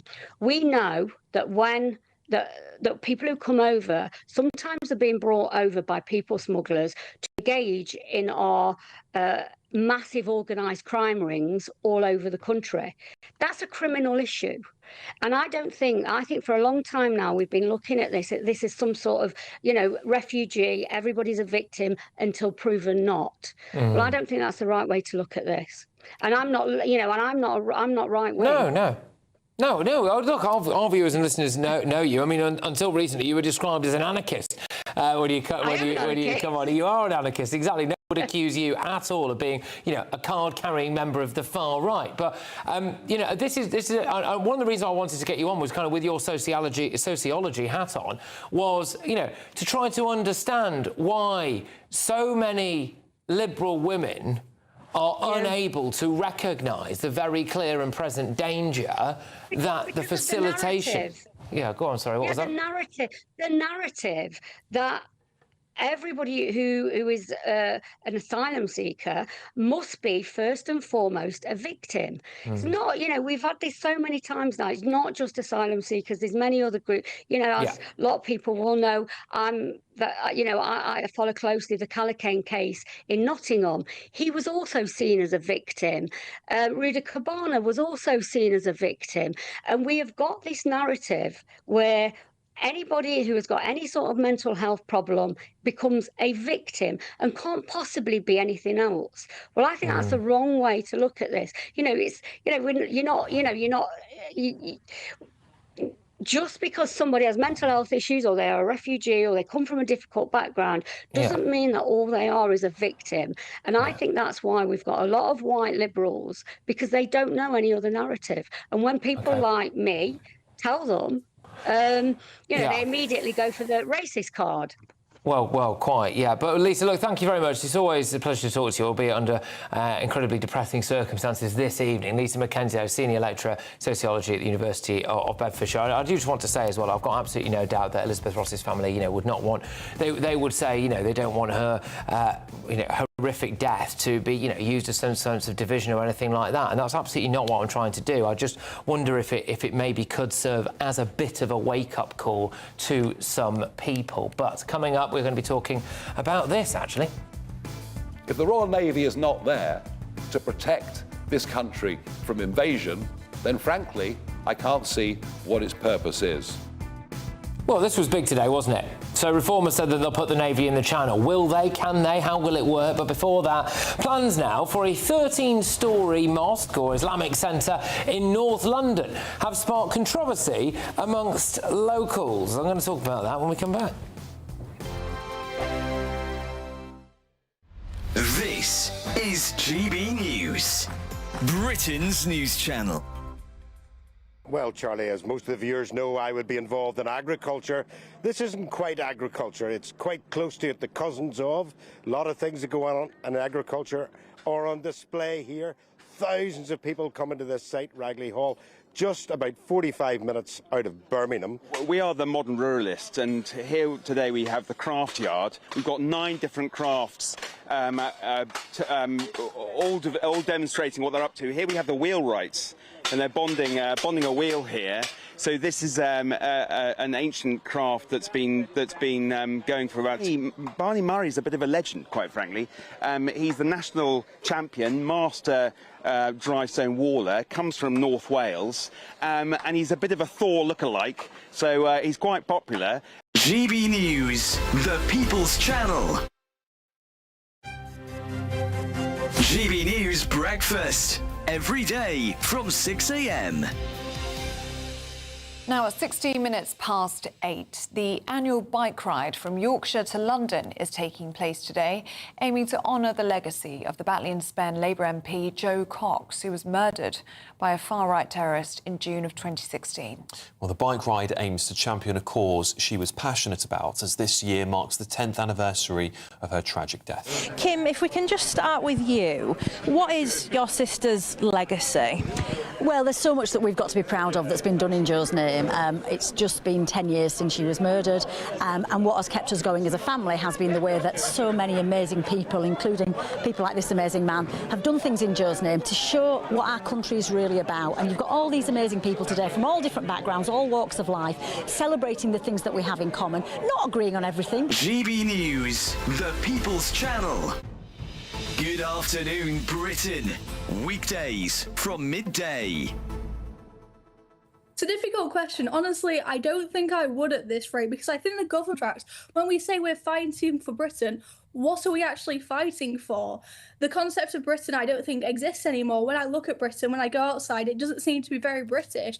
And I think the core demographic of the people who would normally fight, these white working class boys who, you know, have been fighting for Britain, who we expect just to sacrifice their life in a fight, you know, they've been demonised for decades and decades by the government, by our education system, by the media.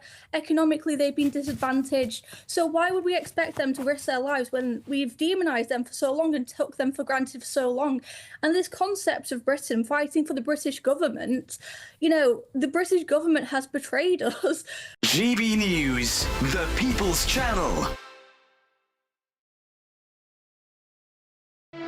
Here at GB News, we made a promise to tell your stories. And on the 6th of August, we're marking 5 years of doing exactly that. Celebrate with us by having your say. Join in the debates live on TV and radio. And tune in as your favourite presenters are live across the country, from Leeds to Aberdeen, from Belfast to Barry Island. Plus, join me in Essex for our biggest live show of the year. Tune in this Thursday, only on GB News, the People's Channel, Britain's news channel.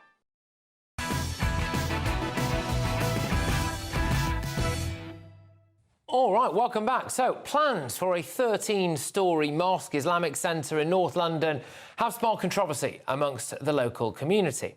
Architects submitted plans for the UK Albanian Muslim Community and Cultural Centre to Brent Council again last month. They've gone out again for public consultation, etc.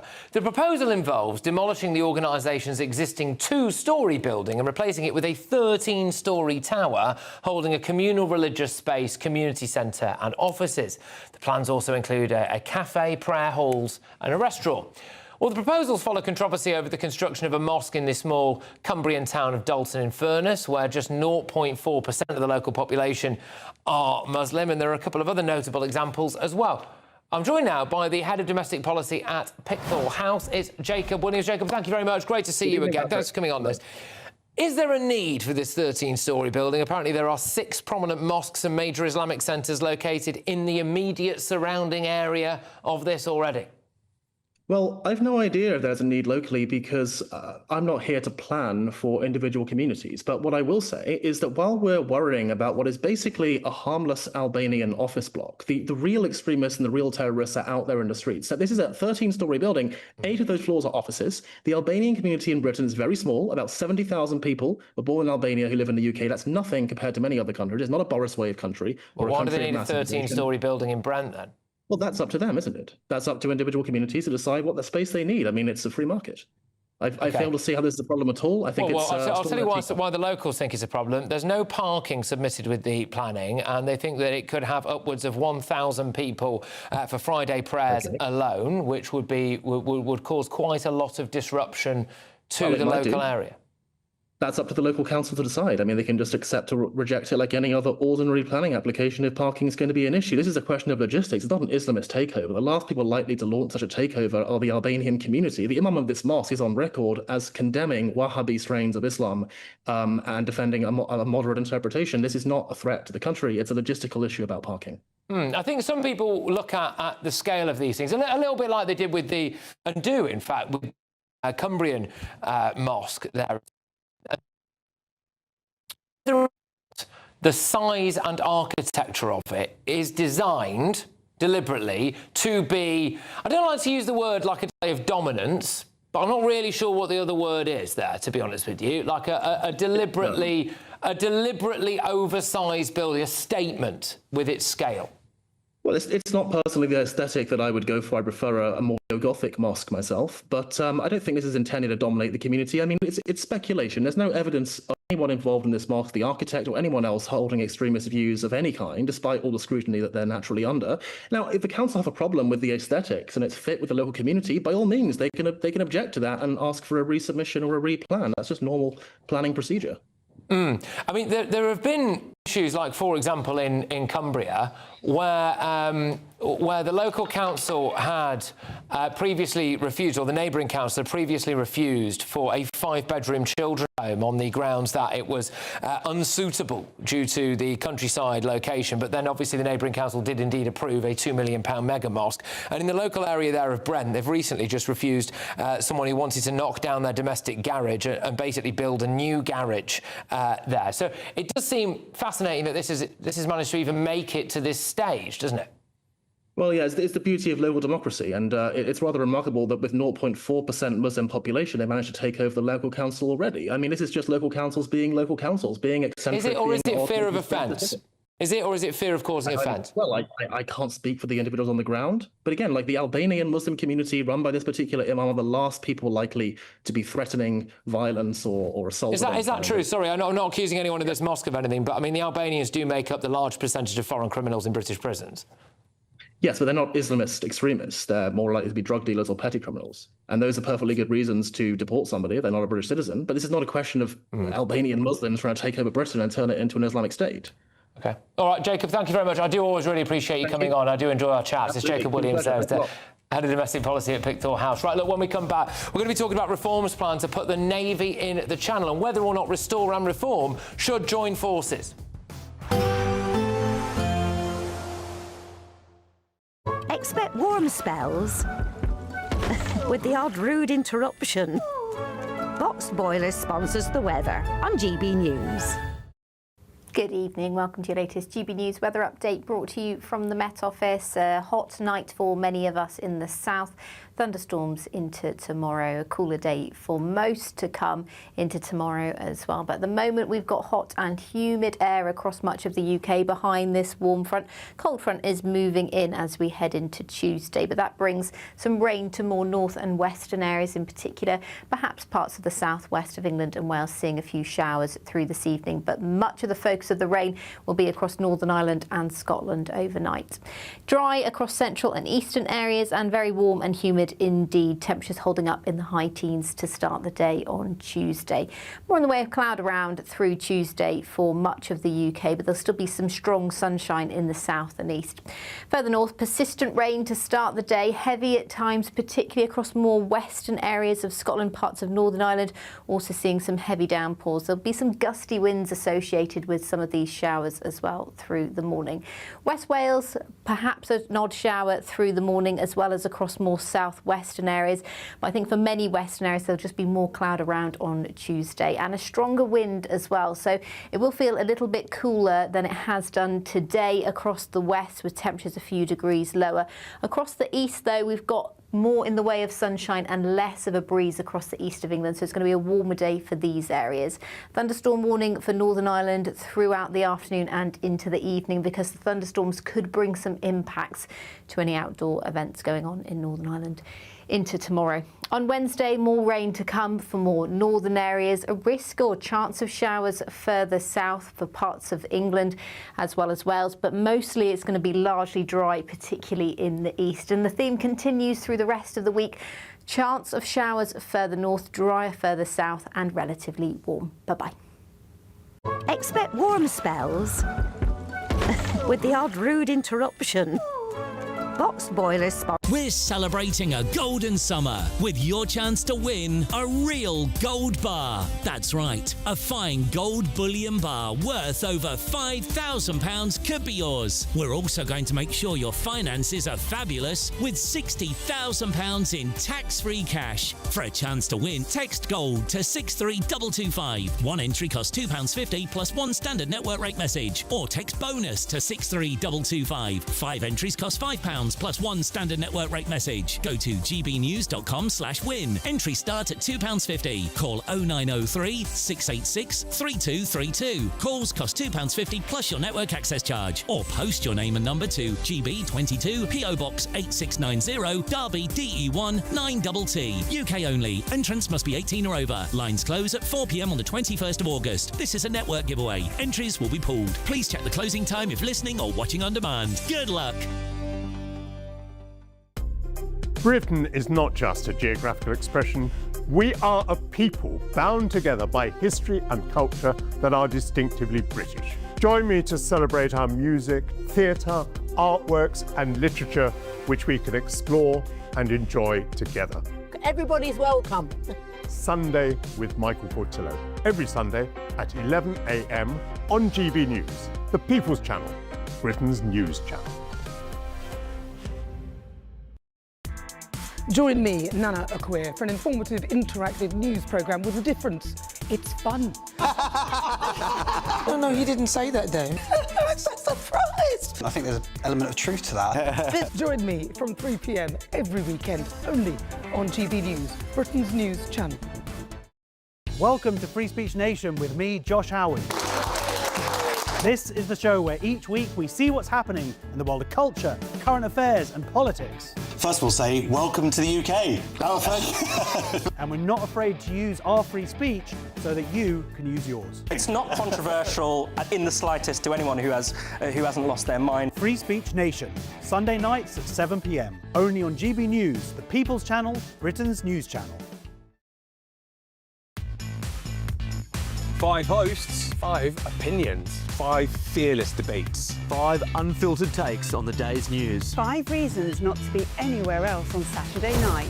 This is the Saturday 5. You got me good there. Britain's biggest Saturday night TV show. It's not a bad brand. Yeah. Uncensored. Very, very racy tonight on the unpredictable. What did she say? Can you translate it for us? And always entertaining. And how can a country go from being led by William Wallace Saturday nights from 6 p.m. only on GB News, the People's Channel, Britain's news channel. You're going to want to stay tuned, trust me.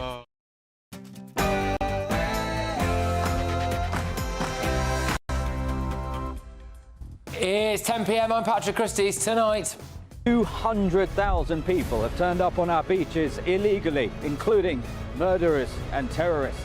That's more people than stormed the beaches of Normandy on D-Day. Reform will respond by ordering His Majesty's Royal Navy into the Channel to defend Britain's borders. well, there you have it. Reform launched their policy to put the Navy in the Channel to stop the boats, whereas Labour also need to build a system that offers safe routes for people as well, because that also takes away the selling point of the gangs. Yes, it looks like they just want more ways for people to break into Britain. Meanwhile... Mother! Well, there are 1,500 foreign criminals living in taxpayer-funded houses because the government won't deport them and they didn't want to tell you about it either. And... I'm reaching out to put personalities and our past disagreements aside for the good of the country. Well, is this a big moment? Should Reform and Restore do a deal? And I've got all of tomorrow's newspaper front pages tonight. The breaking news to bring you, though, is that at 10:30 I'll be able to tell you about the Prime Minister's announcement about another policy, and it's one I know that our viewers, you, will feel very, very strongly about indeed. But our panel tonight, we've got Daily Express columnist Carol Malone, Reform UK Sir Jake Berry, and political commentator Kai Wilshaw. And have you ever seen anything like this before?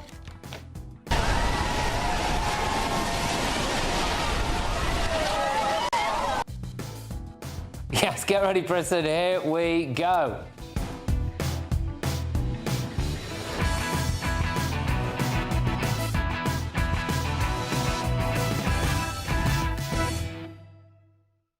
Is it about time we put the Navy in the Channel? Next.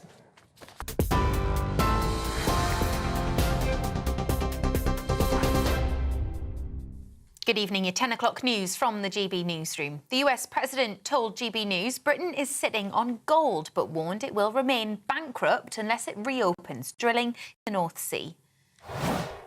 When you're look at the UK, they have one of the best energy fields in the world, North Sea oil. Now, I think your new prime minister is going to actually open up from what I hear, I spoke to him, and he sounded terrific on this subject. But you open it up, you'll be a wealthy country. You keep it closed, you're going to be a bankrupt country, which is what you are now.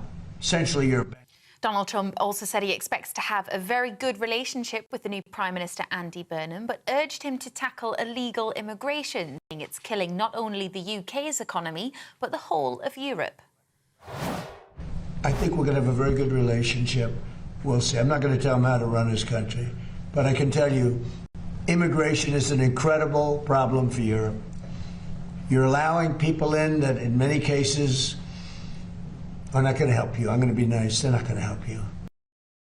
The French Interior Ministry has criticised Reform UK's plans to tackle migrants crossing the English Channel in small boats, warning it would violate French sovereignty and maritime and international law. Nigel Farage has vowed to stop small boats crossing within 2 weeks of forming a government with the help of the Royal Navy, who would intercept the dinghies and return them to either France or Belgium. England and Wales have seen their driest July since records began. The Met Office has described the extreme heat and little rain as truly exceptional. It comes as heat health alerts are issued for most of England, with temperatures reaching 35 degrees Celsius today. The Health Secretary, Yvette Cooper, says the hot weather has to be taken seriously. In May and June, we sadly saw a real increase in the number of people who died as a result of heat wave conditions. The NHS now needs to prepare for summer pressures as well as for winter pressures because the heat has real health consequences. And the comedian Jimmy Cricket has died at the age of 80 after a short illness. He worked the comedy club scene throughout the 70s and 80s before getting his own ITV show And There's More. He later fronted his own programme on BBC Radio 2. He spent his final days surrounded by his family, and his son Frankie said he asked for the last rites twice, almost like he asked for an encore. Those are your latest headlines. I'll have more for you at 11 o'clock. Tune in to GB News Radio wherever you are. Online, on DAB digital radio, on TuneIn, on Radio Player, on Nation Player and on your smart speaker. Just say, play GB News.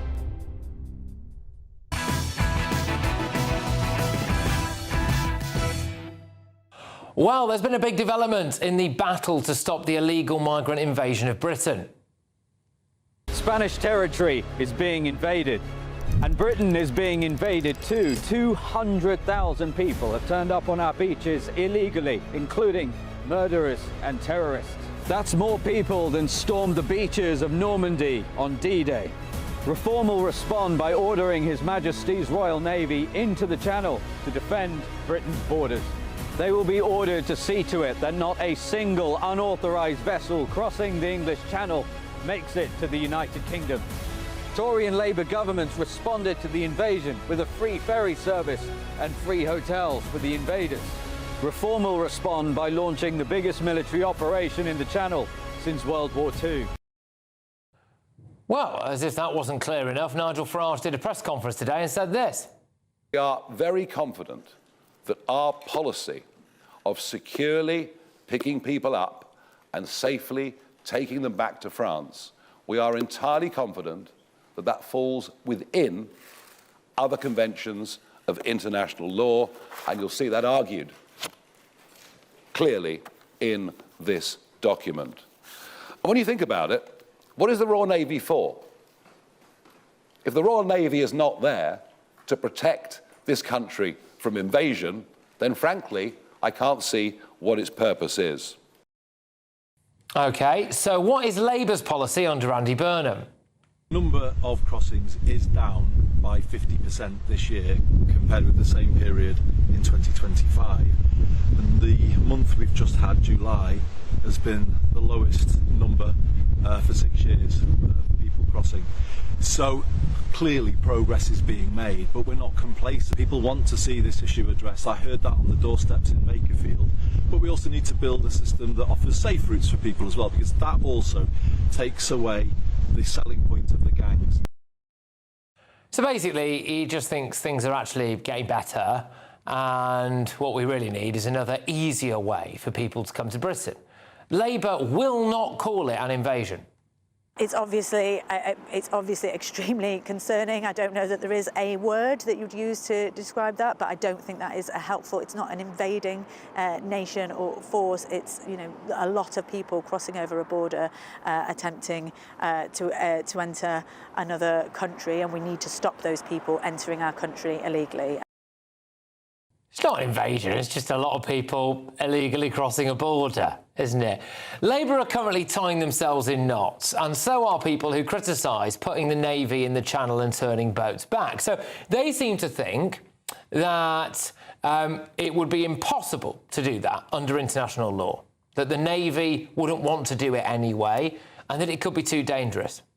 So why then is Spain, an EU member and a member of the ECHR, allowed to use their military and immediately deport a load of Moroccans back to where they came from? Listen to this from Labour's Tris Osborne, who was interviewed by Emily Carver yesterday. I don't understand why Spain can deport people immediately and we can't. Is it not exactly the same principle of undocumented, mostly male migrants travelling into a country that is not theirs illegally? Do you see what I mean? Is it not the same principle?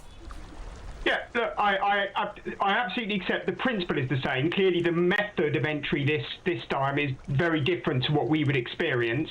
But there has been some success with our policy, and there are 4 elements to this. So first of all, smashing the gangs. We've seen a 42% reduction in boat crossings. That's through international agreements with France, Belgium, and other countries. Of course, the gangs are going to adapt, and we need to be aware of that. But the method of entry isn't that different, really, is it? I mean, we've already seen today footage online of people getting in boats from Morocco and getting across to the Spanish mainland. So it's OK for Spain to use the military and to deport people immediately, but it's not OK for us to do it. The world has just witnessed, in high definition, the calibre of people breaking into Europe. The Moroccans who stormed Ceuta, assaulted police, looted shops, broke into people's homes, and now they're using a local graveyard as a campsite and a toilet. So I'm up in the cemetery here, and all the migrants, they're all just, they camped out in them here. Look, I can't, you're probably glad that you can't smell this. The smell is unbelievable. But they're all in the cemetery. Yeah. Yeah. Yeah, I think so. Just watch your step.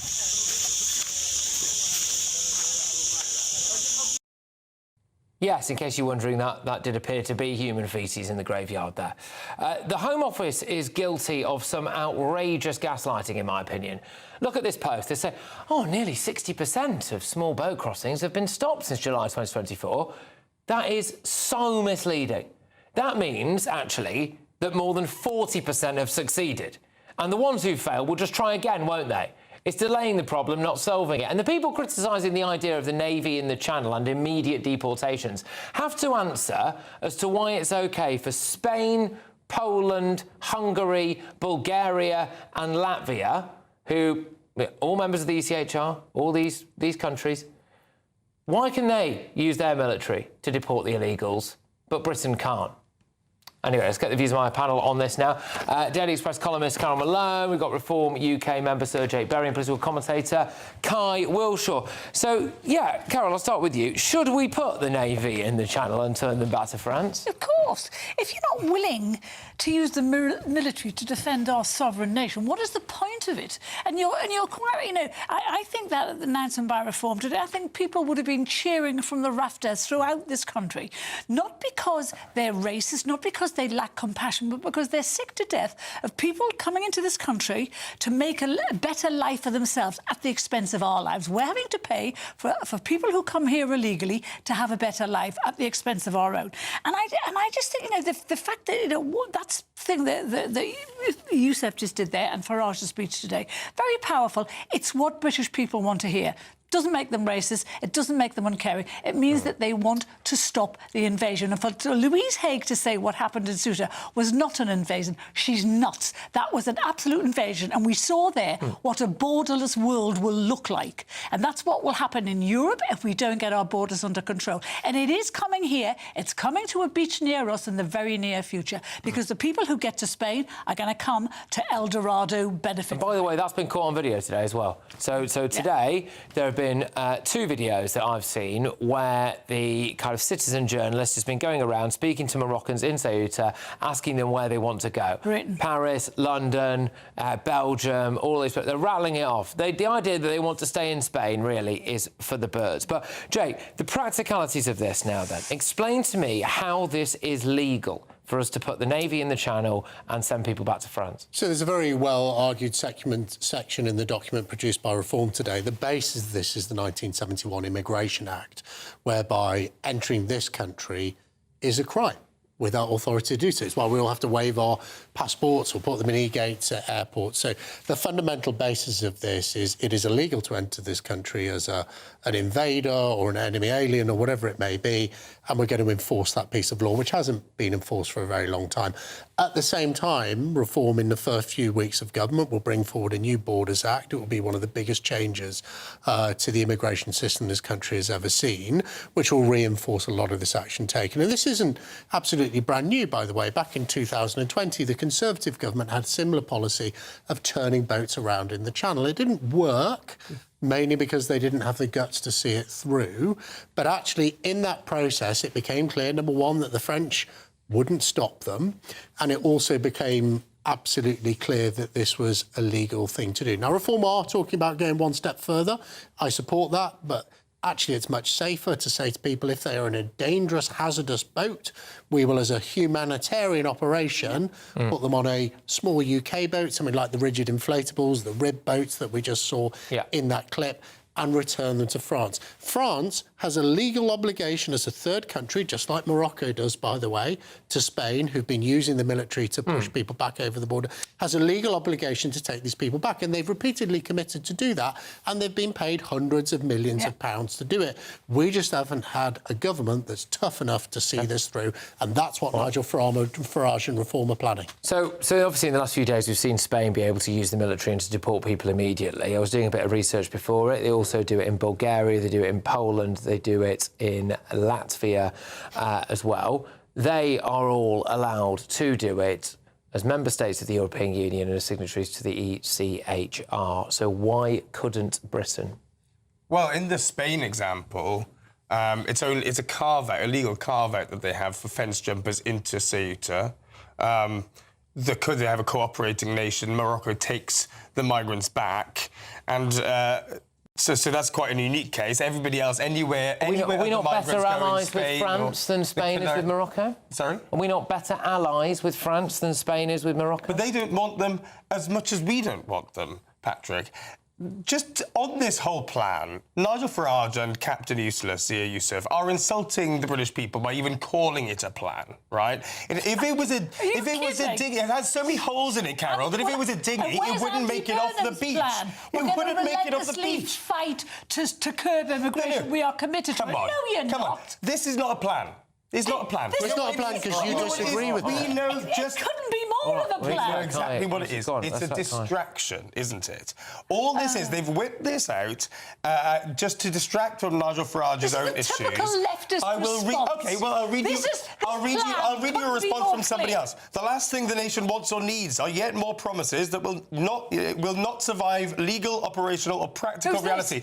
Who's saying this? That's Henry Bolton, the national security spokesman for Restore Britain. Would you call him a leftist? He's on next, actually, Henry Bolton. Well, indeed. You can ask him about it. And that's why it's clear to everybody, clear as day, that this is a distraction, not a plan in the slightest. You can see that. I think the Labour Party want to distract from their lack of a plan. But actually, this document has been co-authored by retired senior Royal Navy and military personnel. This is not a sort of half-baked idea. This is a brilliantly legally argued, I'm a lawyer myself, I like to read the law behind it, it's brilliant legally argued case about what Britain can do. And let's be really honest about this. It's not really a political thing. I think the British people are going, well, nothing else has worked. Yeah. Let's do so this. at least Reform has a plan. Let's put the Royal Navy in the Channel. They won't be in battleships. They'll be in small boats, turning people back.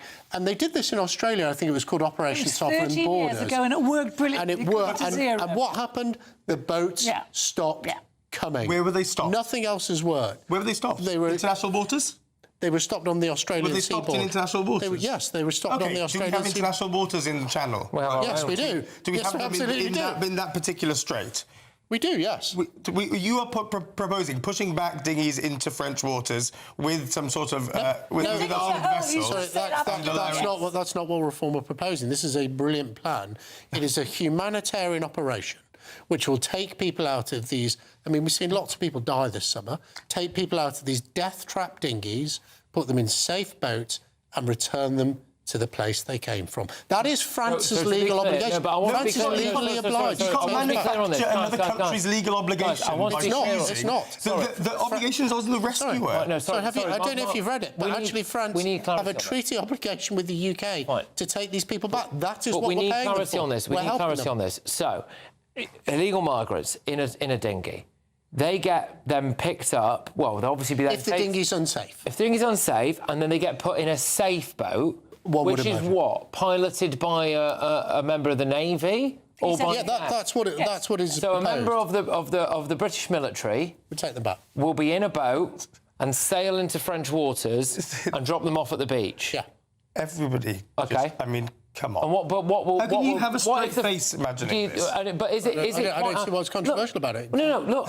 Well, France would disagree, by the way. But that's the point. But France disagrees. Well, either you care or you don't care. We've given I don't care. I don't care. So what happens? The captains then. The captains then taking the boat into French waters. You think the French will open fire on the Royal Marines? I don't think that boat will get to the beach. Yes, it will, of course. No, of course it won't. So this is the typical haul up the white flag, surrender monkey approach of the left. It is. Everything we have tried, Conservative governments, Labour governments, they say they inherited chaos, they've been in power for 2 years, hasn't worked. This is a plan that will stop the boats. We've seen it in Australia. It worked in Australia. You've got to believe in Britain. You should believe in our military. Turn them back. So one of the risks, Carol, would be that the member of the Royal Navy gets in one of these boats. There are sometimes 100 illegal migrants on this boat. So would they not firstly try to attack the member of the Royal Navy? Well, there won't just be one, will there? Okay. There won't just be one member. There'll be a few members there. There'll be a few Marines or And then if the French then put one of their boats in the water at their line and they refuse to allow the British boat across the Channel, there's a standoff, and at some point someone's going to have to blink. But and if we blink just explain, first, legally the French can't do that. They have a legal obligation to take these people back. Now, the French might get upset at the thought of us doing this. However, we have paid the French the thick end of £1 billion over the past few years, and what they have done is virtually nothing, and they've told their gendarmes on the beach, let them all cross. So who cares what the French think? Take them back. If they have a legal obligation to take them, they can't stop us. They're not going to put a boat into the water and stop us taking back what's come from them. So the last Conservative government legally went down this route in 2020, and it is possible legally to do it. And do you know what? We've had a series of gutless governments that have failed to get a grip on this. I was part of the last Conservative government, before you remind me, don't worry. I'll tell viewers myself. We've had a series of gutless governments, one of the reasons I was so pleased to leave the Conservative Party, who failed to get a grip on this. This is a crisis that will only be solved by a robust response. We've had everything else. You've got to do something. Reform have a plan. Everyone, including the Labour politicians, should be getting behind this plan. The reason the Johnson-Priti Patel plan for pushbacks fell apart was because it didn't even get to court, because they dropped the plan in the end because of just how many different conventions and laws that it would break. Not just the ECHR, which I know you'll say, well, pull out of it, but also maritime law, the Refugee Convention. The maritime law is about issues. Humanitarian crisis, and that's exactly how you phrase this. But the duty is not on France to just because we decide that we're going to push boats back or take them back into French waters. Why can't we protect our borders? You think it's an affront for us to want to protect our borders and No, I decide don't. to do it? I want us to protect our Well, borders. how are we gonna but do it doesn't Not do your anybody way. any justice to pretend like this plan is anything other than full of holes and just a distraction from You'd Reform's like it to be full own of holes. The fact woes. it is a plan, it's been well thought out. All Burnham's response to Souter, Burnham's response this weekend was, well, actually, it's Spain's responsibility. No, it isn't, because it's coming here as well. It affects the whole of Europe. Europe's borders are crumbling, and gutless leaders like the one in Spain. The guy in Spain just allowed 1 million people. He just gave them amnesty. Together with the people, the families they will bring, that could be 3 to 4 million people. We've got to stop doing this. We're destroying ourselves from within. It's crazy. Well, and actually, that was the distraction from Spain's economic woes, wasn't it? That's why he did it, because he was worried about the age of population. My real concern to bite is him on what's the gonna backside, happen. because this won't be the first time they do this. My real concern about what's going to happen in Gibraltar. I suspect what we've seen on Spain and Morocco could start in Gibraltar. That's a real test for this government to see how they deal with it. I don't know what the answer is to that. They've started sailing boats across, not just to Gibraltar, but obviously near. But what we've seen in Spain could be happening in Gibraltar within the law in weeks. Spain is that if people get to Ceuta swimming, they can't legally be turned back. That's part of the problem. Spain have got to change those laws too. Well, there we go. Look, I suppose we'll wait and see what happens, but a lot has to happen before Reform are in that position, and that is actually something that we are going to be talking about next. But before we get stuck into the Reform/Restore deal that may or may not happen, it is time now for the Great British Giveaway. Loads of cash, bit of gold. Here's how you can be able to win it. Welcome to Orlis Santi by Domes Resorts, where we're celebrating a golden summer. And you could be enjoying a golden year with an incredible £60,000 to be won. That's tax-free cash that you'll get to spend on anything you like. What would you do with it? You could relax knowing that we've got those day-to-day financial pressures sorted.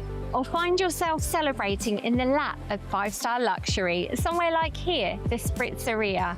Plus, we'll give you a fine gold bullion bar worth over £5,000 that you can keep or gift to a loved one. Don't miss your chance to win over £65,000 worth of prizes. For a chance to win £60,000 in tax-free cash and a real gold bar, text GOLD to 63225. One entry costs £2.50 plus one standard network rate message, or text BONUS to 63225. 5 entries cost £5 plus one standard network rate message. Go to gbnews.com/win. Entries start at £2.50. Call 0903 686 3232. Calls cost £2.50 plus your network access charge, or post your name and number to GB22 PO Box 8690 Derby DE1 9TT. UK only. Entrance must be 18 or over. Lines close at 4 p.m. on the 21st of August. This is a network giveaway. Entries will be pooled. Please check the closing time if listening or watching on demand. Good luck.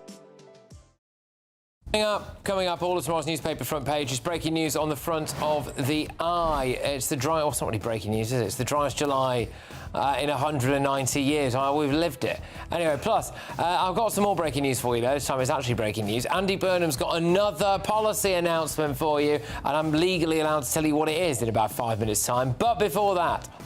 I did actually reach out back yesterday to him. I did say, look, should we have a call? I haven't heard back yet.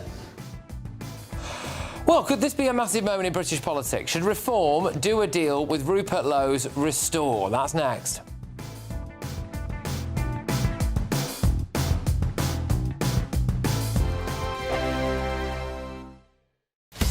Breaking news, live updates, stories that matter. From the heart of the GB newsroom to every corner of Britain, with our team of dedicated journalists across the UK. GB News bulletins are there to deliver the latest news that matters to you. Bulletins on GB News, the People's Channel, Britain's news channel. Some people enjoy lazy Sunday mornings, but not me. What's the truth of the matter? So that's a very live question. Would you support him if he waters down these plans? Before the spin sets in, I'll be getting to the truth. This is personal. No soft questions, no easy answers. It's one thing if the state has rules in this country. It's another thing whether the police and others actually police them. Setting the agenda and holding those in power to account. You can't really blame her if the system is set up this way. You will not want to miss it, trust me. The Camilla Tominey Show, Sundays from 9:30, only on GB News. I've been in Westminster for a long time, but I know that though power may be here, its effect on people's lives is across the whole of the country. We may be where rules are made, but it's where they're implemented that matters. Join me, Jacob Rees-Mogg, for forthright and frank discussion on where Britain has come from, where it's going, and where it will end up. That's State of the Nation, Monday to Thursday, 8 to 9 o'clock. Vox Populi, Vox Dei. As soon as it hits 11 and the headlines come in, the Late Edition brings you the breaking news from all the front pages. Because the news is going to happen. So get a head start today. Patrick Christie's tonight, Late Edition. Alex Armstrong tonight, Late Edition. From 11 o'clock every night. Only on GB News, the People's Channel, Britain's news channel. Here at GB News, we made a promise to tell your stories. And on the 6th of August, we're marking 5 years of doing exactly that. Celebrate with us by having your say.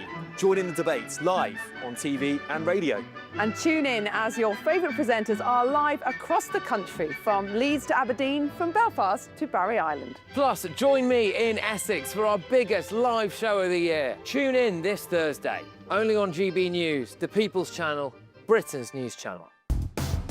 Do you trust what you're being told? Good, because neither do I. Those are just facts. I'm Alex Armstrong, and on my show, we'll expose the spin. Well, I want to answer that, because you didn't let me last time, because you always speak over me. The broken promises. To deny that is denying the truth. And the hypocrisy. Needs to stop. You think we can allow? Politics, policy, parliament. Nothing is off limits. No sugarcoating, no fear of offence, just the truth laid bare. Tune in every Saturday and Sunday at 9 p.m. for Alex Armstrong Tonight, only on GB News, Britain's news channel.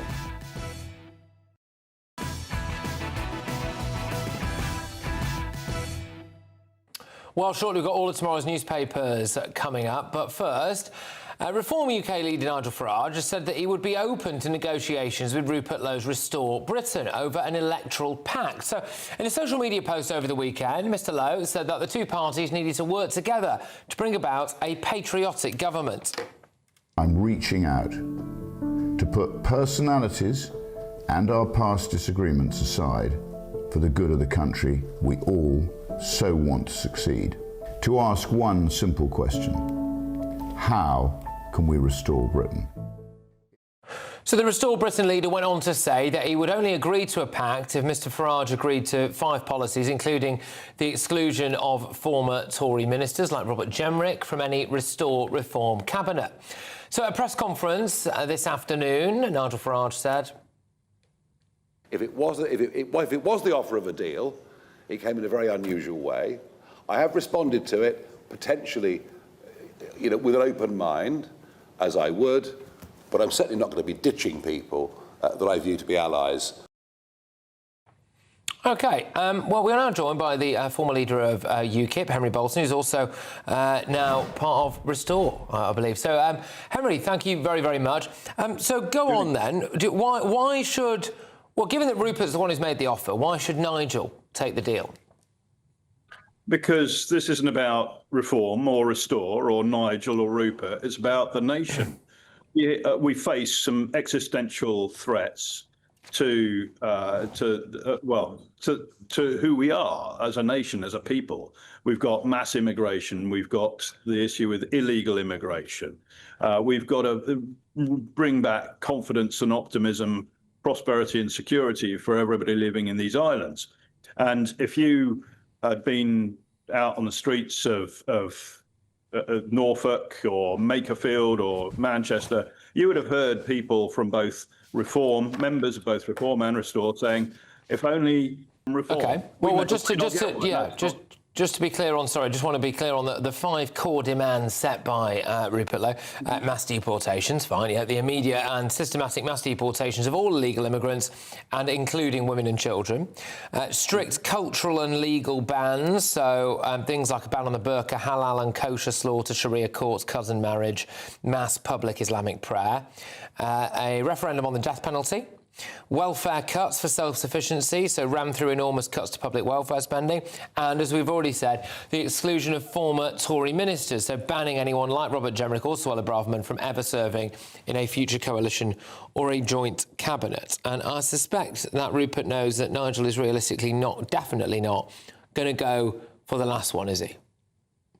Yeah, but the rationale for that is that both Reform, so they say, and Restore are trying to undo the harm and the damage that was done by in some cases, those very people, or it occurred whilst on their watch, and certainly by their governments or governments that they were part of. So it's a bit bizarre to think that they should be part of the solution going forward.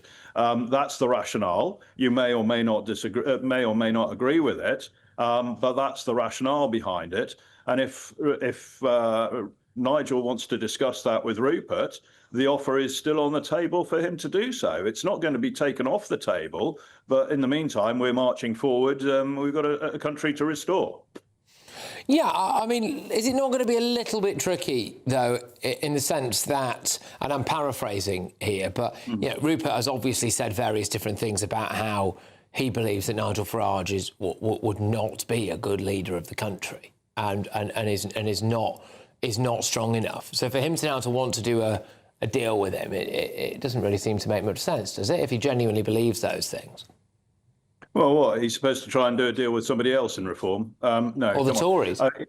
You know, well, no. I mean, you know, the Reform and Restore essentially want to go in much the same direction. Many of the aims, if you like, the things we want to deliver on are the same. Now, there's some differences in terms of methodology, and that's, you know, we could talk about the plan Operation Fortress if you want, but you know the well, thing you is don't agree with that, do you? No, but that's the key point. That's the key point. No, no. Sorry, Patrick. I'm going to sort of be quite firm there. It's not that I disagree with securing our borders, stopping the boats. You know as well as anybody does that I am absolutely dedicated to that cause. But I know that this country cannot stand another government that makes promises that actually, when it comes to trying to implement them, will not survive the operational, administrative, practical, legal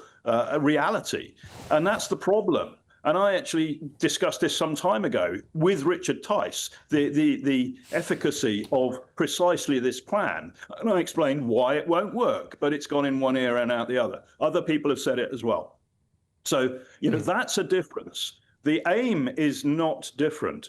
The methodology, the credibility in delivering it, and being able to enter government with absolutely ready to go, properly prepared plans is another thing. Okay. And it's about detail. So, you know, we've in terms of the effect. Look, you know, we are no such discussion between two major political parties. Yes, Reform has larger membership than us, but we're catching them. We're really, as a 5.5, 6 month old party, doing incredibly well. And so, you know, you can't expect that two such parties are going to be able to iron out all of these things in a phone call. That's not just going to happen. Just simply not going to happen. But the two leaders, and maybe with an inner team, need to sit down and discuss sensibly and rationally what the art of the possible might be. There are huge numbers of people who absolutely want that to happen, and you know, again, there is a certain irony, of course, about, you know, the parties who would openly describe themselves as being more patriotic, and I think by the kind of right-thinking person in Britain are viewed as being more patriotic. If they can't get themselves together and we end up with a far-left government, what was the point of all of that patriotism? But Henry, we'll leave it there. I appreciate you coming on, mate, and talking about all of that, and we'll touch base again soon. Henry Bolton, a former leader of UKIP, now, of course, part of Restore. What do you make of that at home? Anyway, coming up, all of tomorrow's newspaper front pages, breaking news on the front of The Guardian, and here it is. So, this is Andy Burnham's new policy. Rapists and groomers will not be freed from prison early. However, this will not apply, apparently, to people who are actually guilty of manslaughter, which is why this review about early release was launched in the first place, because it means that the killers of PC Harper could still be allowed out. That's next. I forecast a perfect holiday in the sun. Weather looking good then? For sure, and no worries about our travel insurance. All Clear Travel Insurance sponsors GB News Travel Destinations forecast. It's turning more humid over the next few days in the UK, but it's even hotter across the Mediterranean, and the dry and sunny weather is set to continue for most through the week ahead. There may well be a slight downturn in temperatures compared to recent weeks across parts of Portugal and Spain, but we'll still see highs in the low 30s. There may well be one or two isolated afternoon showers and thunderstorms across the Pyrenees, the Alps and down the spine of Italy, but many coastal resorts in Italy, the Balkans, Greece and Turkey will stay fine, sunny and very hot through much of the week ahead. All Clear Travel Insurance sponsors GB News Travel Destinations forecast. Good evening, welcome to your latest GB News weather update brought to you from the Met Office. A hot night for many of us in the south. Thunderstorms into tomorrow, a cooler day for most to come into tomorrow as well. But at the moment we've got hot and humid air across much of the UK behind this warm front. Cold front is moving in as we head into Tuesday, but that brings some rain to more north and western areas in particular, perhaps parts of the southwest of England and Wales seeing a few showers through this evening. But much of the focus of the rain will be across Northern Ireland and Scotland overnight. Dry across central and eastern areas and very warm and humid indeed. Temperatures holding up in the high teens to start the day on Tuesday. More in the way of cloud around through Tuesday for much of the UK, but there'll still be some strong sunshine in the south and east. Further north, persistent rain to start the day, heavy at times, particularly across more western areas of Scotland, parts of Northern Ireland, also seeing some heavy downpours. There'll be some gusty winds associated with some of these showers as well through the morning. West Wales, perhaps an odd shower through the morning as well as across more southwestern areas. But I think for many western areas there'll just be more cloud around on Tuesday and a stronger wind as well. So it will feel a little bit cooler than it has done today across the west with temperatures a few degrees lower. Across the east though we've got more in the way of sunshine and less of a breeze across the east of England, so it's going to be a warmer day for these areas. Thunderstorm warning for Northern Ireland throughout the afternoon and into the evening because the thunderstorms could bring some impacts to any outdoor events going on in Northern Ireland into tomorrow. On Wednesday, more rain to come for more northern areas, a risk or chance of showers further south for parts of England as well as Wales, but mostly it's going to be largely dry, particularly in the east. And the theme continues through the rest of the week. Chance of showers further north, drier further south and relatively warm. Bye-bye. From cold mornings to warm family brunches, from football to tennis in the car, in the kitchen. GB News Breakfast is there. With the stories you need and the conversations that matter. Anyway, let's talk business. Well, it has been a historic night in British politics. It's astonishing, isn't it? We're here again. To start your day just right. GB News Breakfast. Every morning from 6 a.m. Only on GB News. Britain's news channel. You want to know what's really going on in the corridors of power? Labour don't know what to do with you half the time, and that makes you quite lethal in the chamber. Get behind the headlines with Chopper's Political Podcast. Join me, Christopher Hope, as I sit down with the great and the good of British politics. We'll see where this ruling takes us. These are the stories shaping our nation. Chopper's Political Podcast, available now on all platforms. Listen in and stay ahead. Here at GB News, we made a promise to tell your stories. And on the 6th of August, we're marking 5 years of doing exactly that. Celebrate with us by having your say.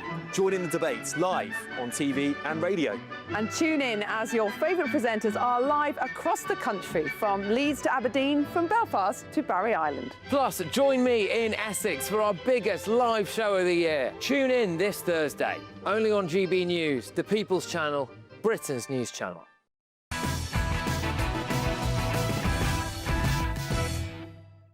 OK, let me get you the first look at tomorrow's newspaper front pages. The Mirror, they go for Farage's sinking ship, and this is his plan to put the Navy in the Channel. The Express, 2 jabs a year to target a silent killer. Apparently, it can control people with control people's high blood pressure, I should say. Control people with high blood pressure. Anyway, The Eye, driest July in 190 years. The Guardian, now this is the one that we're going to be focusing on. Rapists and groomers will not be freed early, says the Prime Minister. However, the Sun have exposed the, well, literally fatal flaw in this. Cop killers will go free. And you remember the whole furore about the early release scheme in recent weeks was caused because the killers of PC Harper were about to be released early. And Andy Burnham said, whoa, whoa, whoa, I'll do a review of this. And his reviewers concluded, OK, well, rapists and groomers won't go free. Good, that's a good thing. But actually, the killers of PC Harper still will. I mean, Jay, it doesn't seem to make any sense. It's wrong, isn't it? It creates a false dichotomy, if you like, as, all these bad people, rapists, groomers, and, by the way, murderers, there's one place they should be, and that's kept in prison. They should not be released early. They should be made to serve their full sentence, and, in fact, in many cases, they should have sentences which run sentence after sentence to keep them in for the rest of their life. Life imprisonment should sometimes mean life. And it just creates like a false, well, if you kill people, that's kind of not as bad as raping people. They're both appalling, heinous crimes. People should be in jail for them. I just don't understand how you can do a review and that review can say that if you've raped or groomed someone, you will be put behind bars. Well, the one thing it set out to succeed, it's failed in. But if you kill a police officer by dragging him to death in the most brutal way possible behind a car, that you can go free. It is astonishing because the sentences should be determined on the impact that they have on people's lives or their families. Rape has the most devastating impact on women who have to live for the rest of their lives with that. It can wreck their lives entirely, can wreck future relationships, whatever current relationships. With what's happened to PC Harper, Lizzie Harper's life was wrecked. His mother's life was wrecked by this. Every day of their lives, this crime is in their heads. What happened to this young man is in their heads. And yet, this government makes a distinction that rape isn't as... Sorry, that killing a cop isn't as bad as rape. Well, they're both terrible. And as Jake says, you should both be in prison. More importantly, you should serve all of your sentence, not 40% of it. Yes. I mean, it is yet another problem that might be solved by deporting foreign criminals, to be fair, because then we would have 12% more space in our prisons. And by the way, that number's only going to rise, isn't it, as more people... And that's 14,000 spaces. Crimes. Yeah, exactly. So, and that number's going to be bigger and bigger and bigger as the years goes on, until maybe at some point someone's going to have to think, hang on a minute, are foreign nationals more likely to commit crime in Britain? Because it certainly looks that way. But, Kai, what do you think of this? Has Burnham made a misstep here? Well, no, he's met the moment a little bit, hasn't he? He's done part of the right thing, but clearly, as one of the comments from the Ministry of Justice says, there's clearly in this review then been some trade-offs that have had to be made, because they say in that quote right at the end that they won't talk about the analysis of when this means prisons will be full again, and we could take them from that it's going to be pretty dicey pretty quick, isn't it? And so there has to have been a judgment made that, for whatever reason, rapists and groomers maybe pose a greater threat, a greater risk if they're released early compared to murderers or whoever else the other people are. I don't understand that. Well, yes, because politics is about trade-offs, I'm afraid, Carol. The killing of a cop. You just called... No, you cannot call the killing of a cop a trade-off. But and what happens to his killer? No, you can't put prisons up tomorrow, and so what would you do? Yes, you can, actually. You could build a Nightingale prison in a week if you wanted to. And watch you that. Could actually and put some of the most dangerous prisoners in the country into something that you've popped up in a couple of weeks. That's nonsense, Carol. These are like some of reform policies. Let me finish my sentence. No, you put the less dangerous criminals in the ones you've just directed, and you put the really dangerous ones in the prisons. So the biggest mass movement of criminals ever seen in this country. You're going to move them all between... The biggest you managed to get number 10 Well, because you're saying that you put all the the more dangerous ones in... I said some. Create spaces in mainstream prisons. Look, a very sensible idea for Carol Malone. She's got my vote for Home Secretary. Yeah, there you go. Manage the risk. Well, number 10... Low-risk offenders in low-risk prisons, high-risk offenders, don't let them out. Exactly. Yeah, I mean, knocked up number 10 North pretty quickly. managed to secure that. Was already a government building, wasn't But it, Patrick? An office is slightly different to setting up a prison. So you use another building. We know already how detention centres have taken years and years to set up on a similar principle. Well, there's a will, isn't right? We're going to move on, but because tomorrow's front page of the Daily Mail, they go for some more details about the suspect in the murder of that British refugee charity worker. He is, of course, the Afghan small boat migrant, and we're also going to be talking about whether or not it's right that Andy Burnham is set to go on holiday tomorrow. That's next.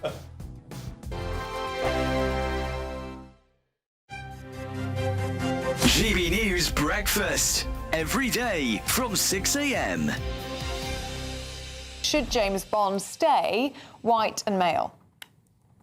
Yes, I think that's probably the best course of action. If you think about it, Amazon have taken over Bond about a year ago, and they're a big company, aren't they? And this is a risk, isn't it? They don't want to be seen to cast their first James Bond in anything other than the most popular Bond to everybody. So if you're a casting director, like Debbie McWilliams has said, the previous one, I suppose it'd be who would be the most popular? What's the safest thing to do? So I think, you know, in other iterations, you know, there's nothing to say it couldn't be anything other than white, but this is the first one back, so I think it would be the safe thing to do. And it has to be a man. That's non-negotiable. I think audiences would instantly be complaining, and they want as little controversy going into this new film as they can. The People's Channel. Martin Daubney. Weekdays from 3 p.m. With the football, a row has erupted. A racism row again, this time at a Kent secondary school after pupils' children were allegedly told to scrub painted England flags from their arms because, you've guessed it, they were deemed as racist. Is this the woke flag monitors simply spoiling everybody's fun? Now, look, if we are going to police flags, that's clearly a problem. I think there are lots of people who feel negatively towards the England flag because of what it's represented in the past, and that's a real shame. But it's nice to see that new generations, you know, I'm the son of immigrants, and I don't feel that. I haven't inherited that, and that's really positive. Look, so we should be able to, especially during a football match, fly that flag with pride and enjoy it. I know that part of the world a little bit. I travelled to Broadstairs, Thanet, Sandwich. You see the Union flag, and particularly the England flag, everywhere. Yes. Even under normal circumstances, you see the England flag being proudly flown. So this is completely insane. The People's Channel. This is GB News, Britain's news channel. There was a Ryanair flight from Thessaloniki in Greece, and a part of the plane hit the window and pulled it out. And so this man, a 61-year-old Serbian man, was sucked out of the window. And his wife, she says that she was desperately holding onto his legs to keep him inside the plane for 5 minutes. Wow. It was horrendous. Apparently the aircraft did eventually land normally and passengers were safe and a replacement airline was sent. He was taken to hospital with friction burns. It was a part of the propeller had come loose from the engine and it had hit the window, and that's what had taken the window out. So it wasn't as though it was thought to be loose in the first place. But can you imagine? No. I mean, I don't want to. Unbelievable. I'm not a good flyer, I have to admit. This terrifies me. GB News, the People's Channel.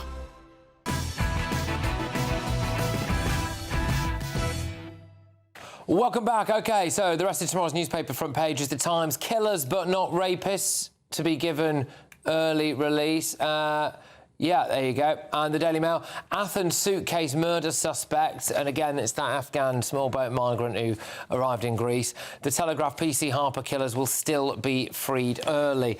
We've covered quite a few of those. I do just want to touch on quickly. Do we think that it's right that Andy Burnham is off on holiday already? He's due to go on holiday tomorrow. Should we guess where he's going to go, actually? Because he's dead normal, isn't he? So, like, will he be Anglesey? Yeah, somewhere in Wales or Devon, maybe. Or I would say Benidorm, but he probably no, but somewhere like Benidorm. Yeah, I don't know. What do you think? He's got enough T-shirts. I mean, that's a very... We know he's not going to have a problem packing. Is he just pack all his T-shirts? Yeah. He loves T-shirts. I mean, the country is in ashes, and there is a really good argument to say he's a new Prime Minister, he's new in the job, and he should just stick to the job and try and turn things round. Till September at least. But, you know, he's decided he's got his 2 weeks, might be going to Talaka in North Wales, you know. Well, where do we think he'll go? I'm intrigued by this idea he's going to Wales. No, he's going to stick. I think Carol just made. Oh no, it's Patrick. No, because there's a lot of people from Manchester, famously, who go to Anglesey. They go to Abersoch. Abersoch, that's it. Yeah. Yes. I don't know. I think he go to Spain or something. No, but and on the t-shirts, I don't know. That's his work outfit. He might go on holiday in his shirt and tie. Do you think he would go on holiday and wear a suit? Yeah, I'm on holiday. I'll put a suit on. It's a proper job being on holiday. Yeah, it's opposite. I must say, by the way. He probably needs a break, so... Well, there is that. Why does he need a break? He's been in the job for 2 weeks, man. How? Leave it at least a couple of months. Oh, but he had a job before that. He fought an election. Well, he was a mayor.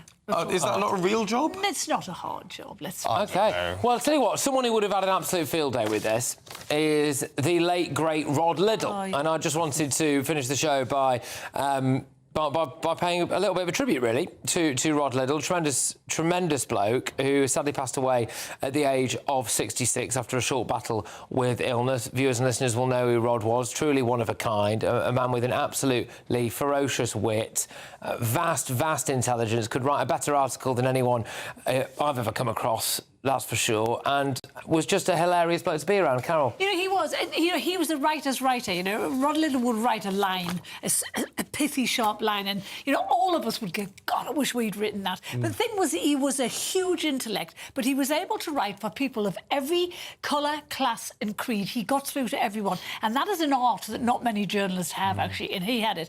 And the other thing is, he didn't give us stuff about anything. He didn't. And he would say the most outrageous things, didn't give a stuff about what happened. He'd say, well, do whatever you have to do. And that's what we all loved about him as journalists, that he was braver than most of us. And he will be sadly missed in this profession. It will be a less colourful profession without him. 100%. And in the next hour, I've got a couple of Rod Liddle anecdotes for you that I know that you are all going to really, really love. Truly one of a kind, a very, very sad loss, not just to journalism, but to wider society. And we wish him, his family, I should say, we wish his family all the very best at what must be an incredibly difficult time. But look, when we come back, we are going to be giving you more of a detailed look at all of tomorrow's newspaper front pages. The big one seems to be that killers but not rapists will be given an early release, which is absolutely baffling. Some more information as well on the Afghan small boat migrant who is suspected of murdering a refugee charity worker. All that and more.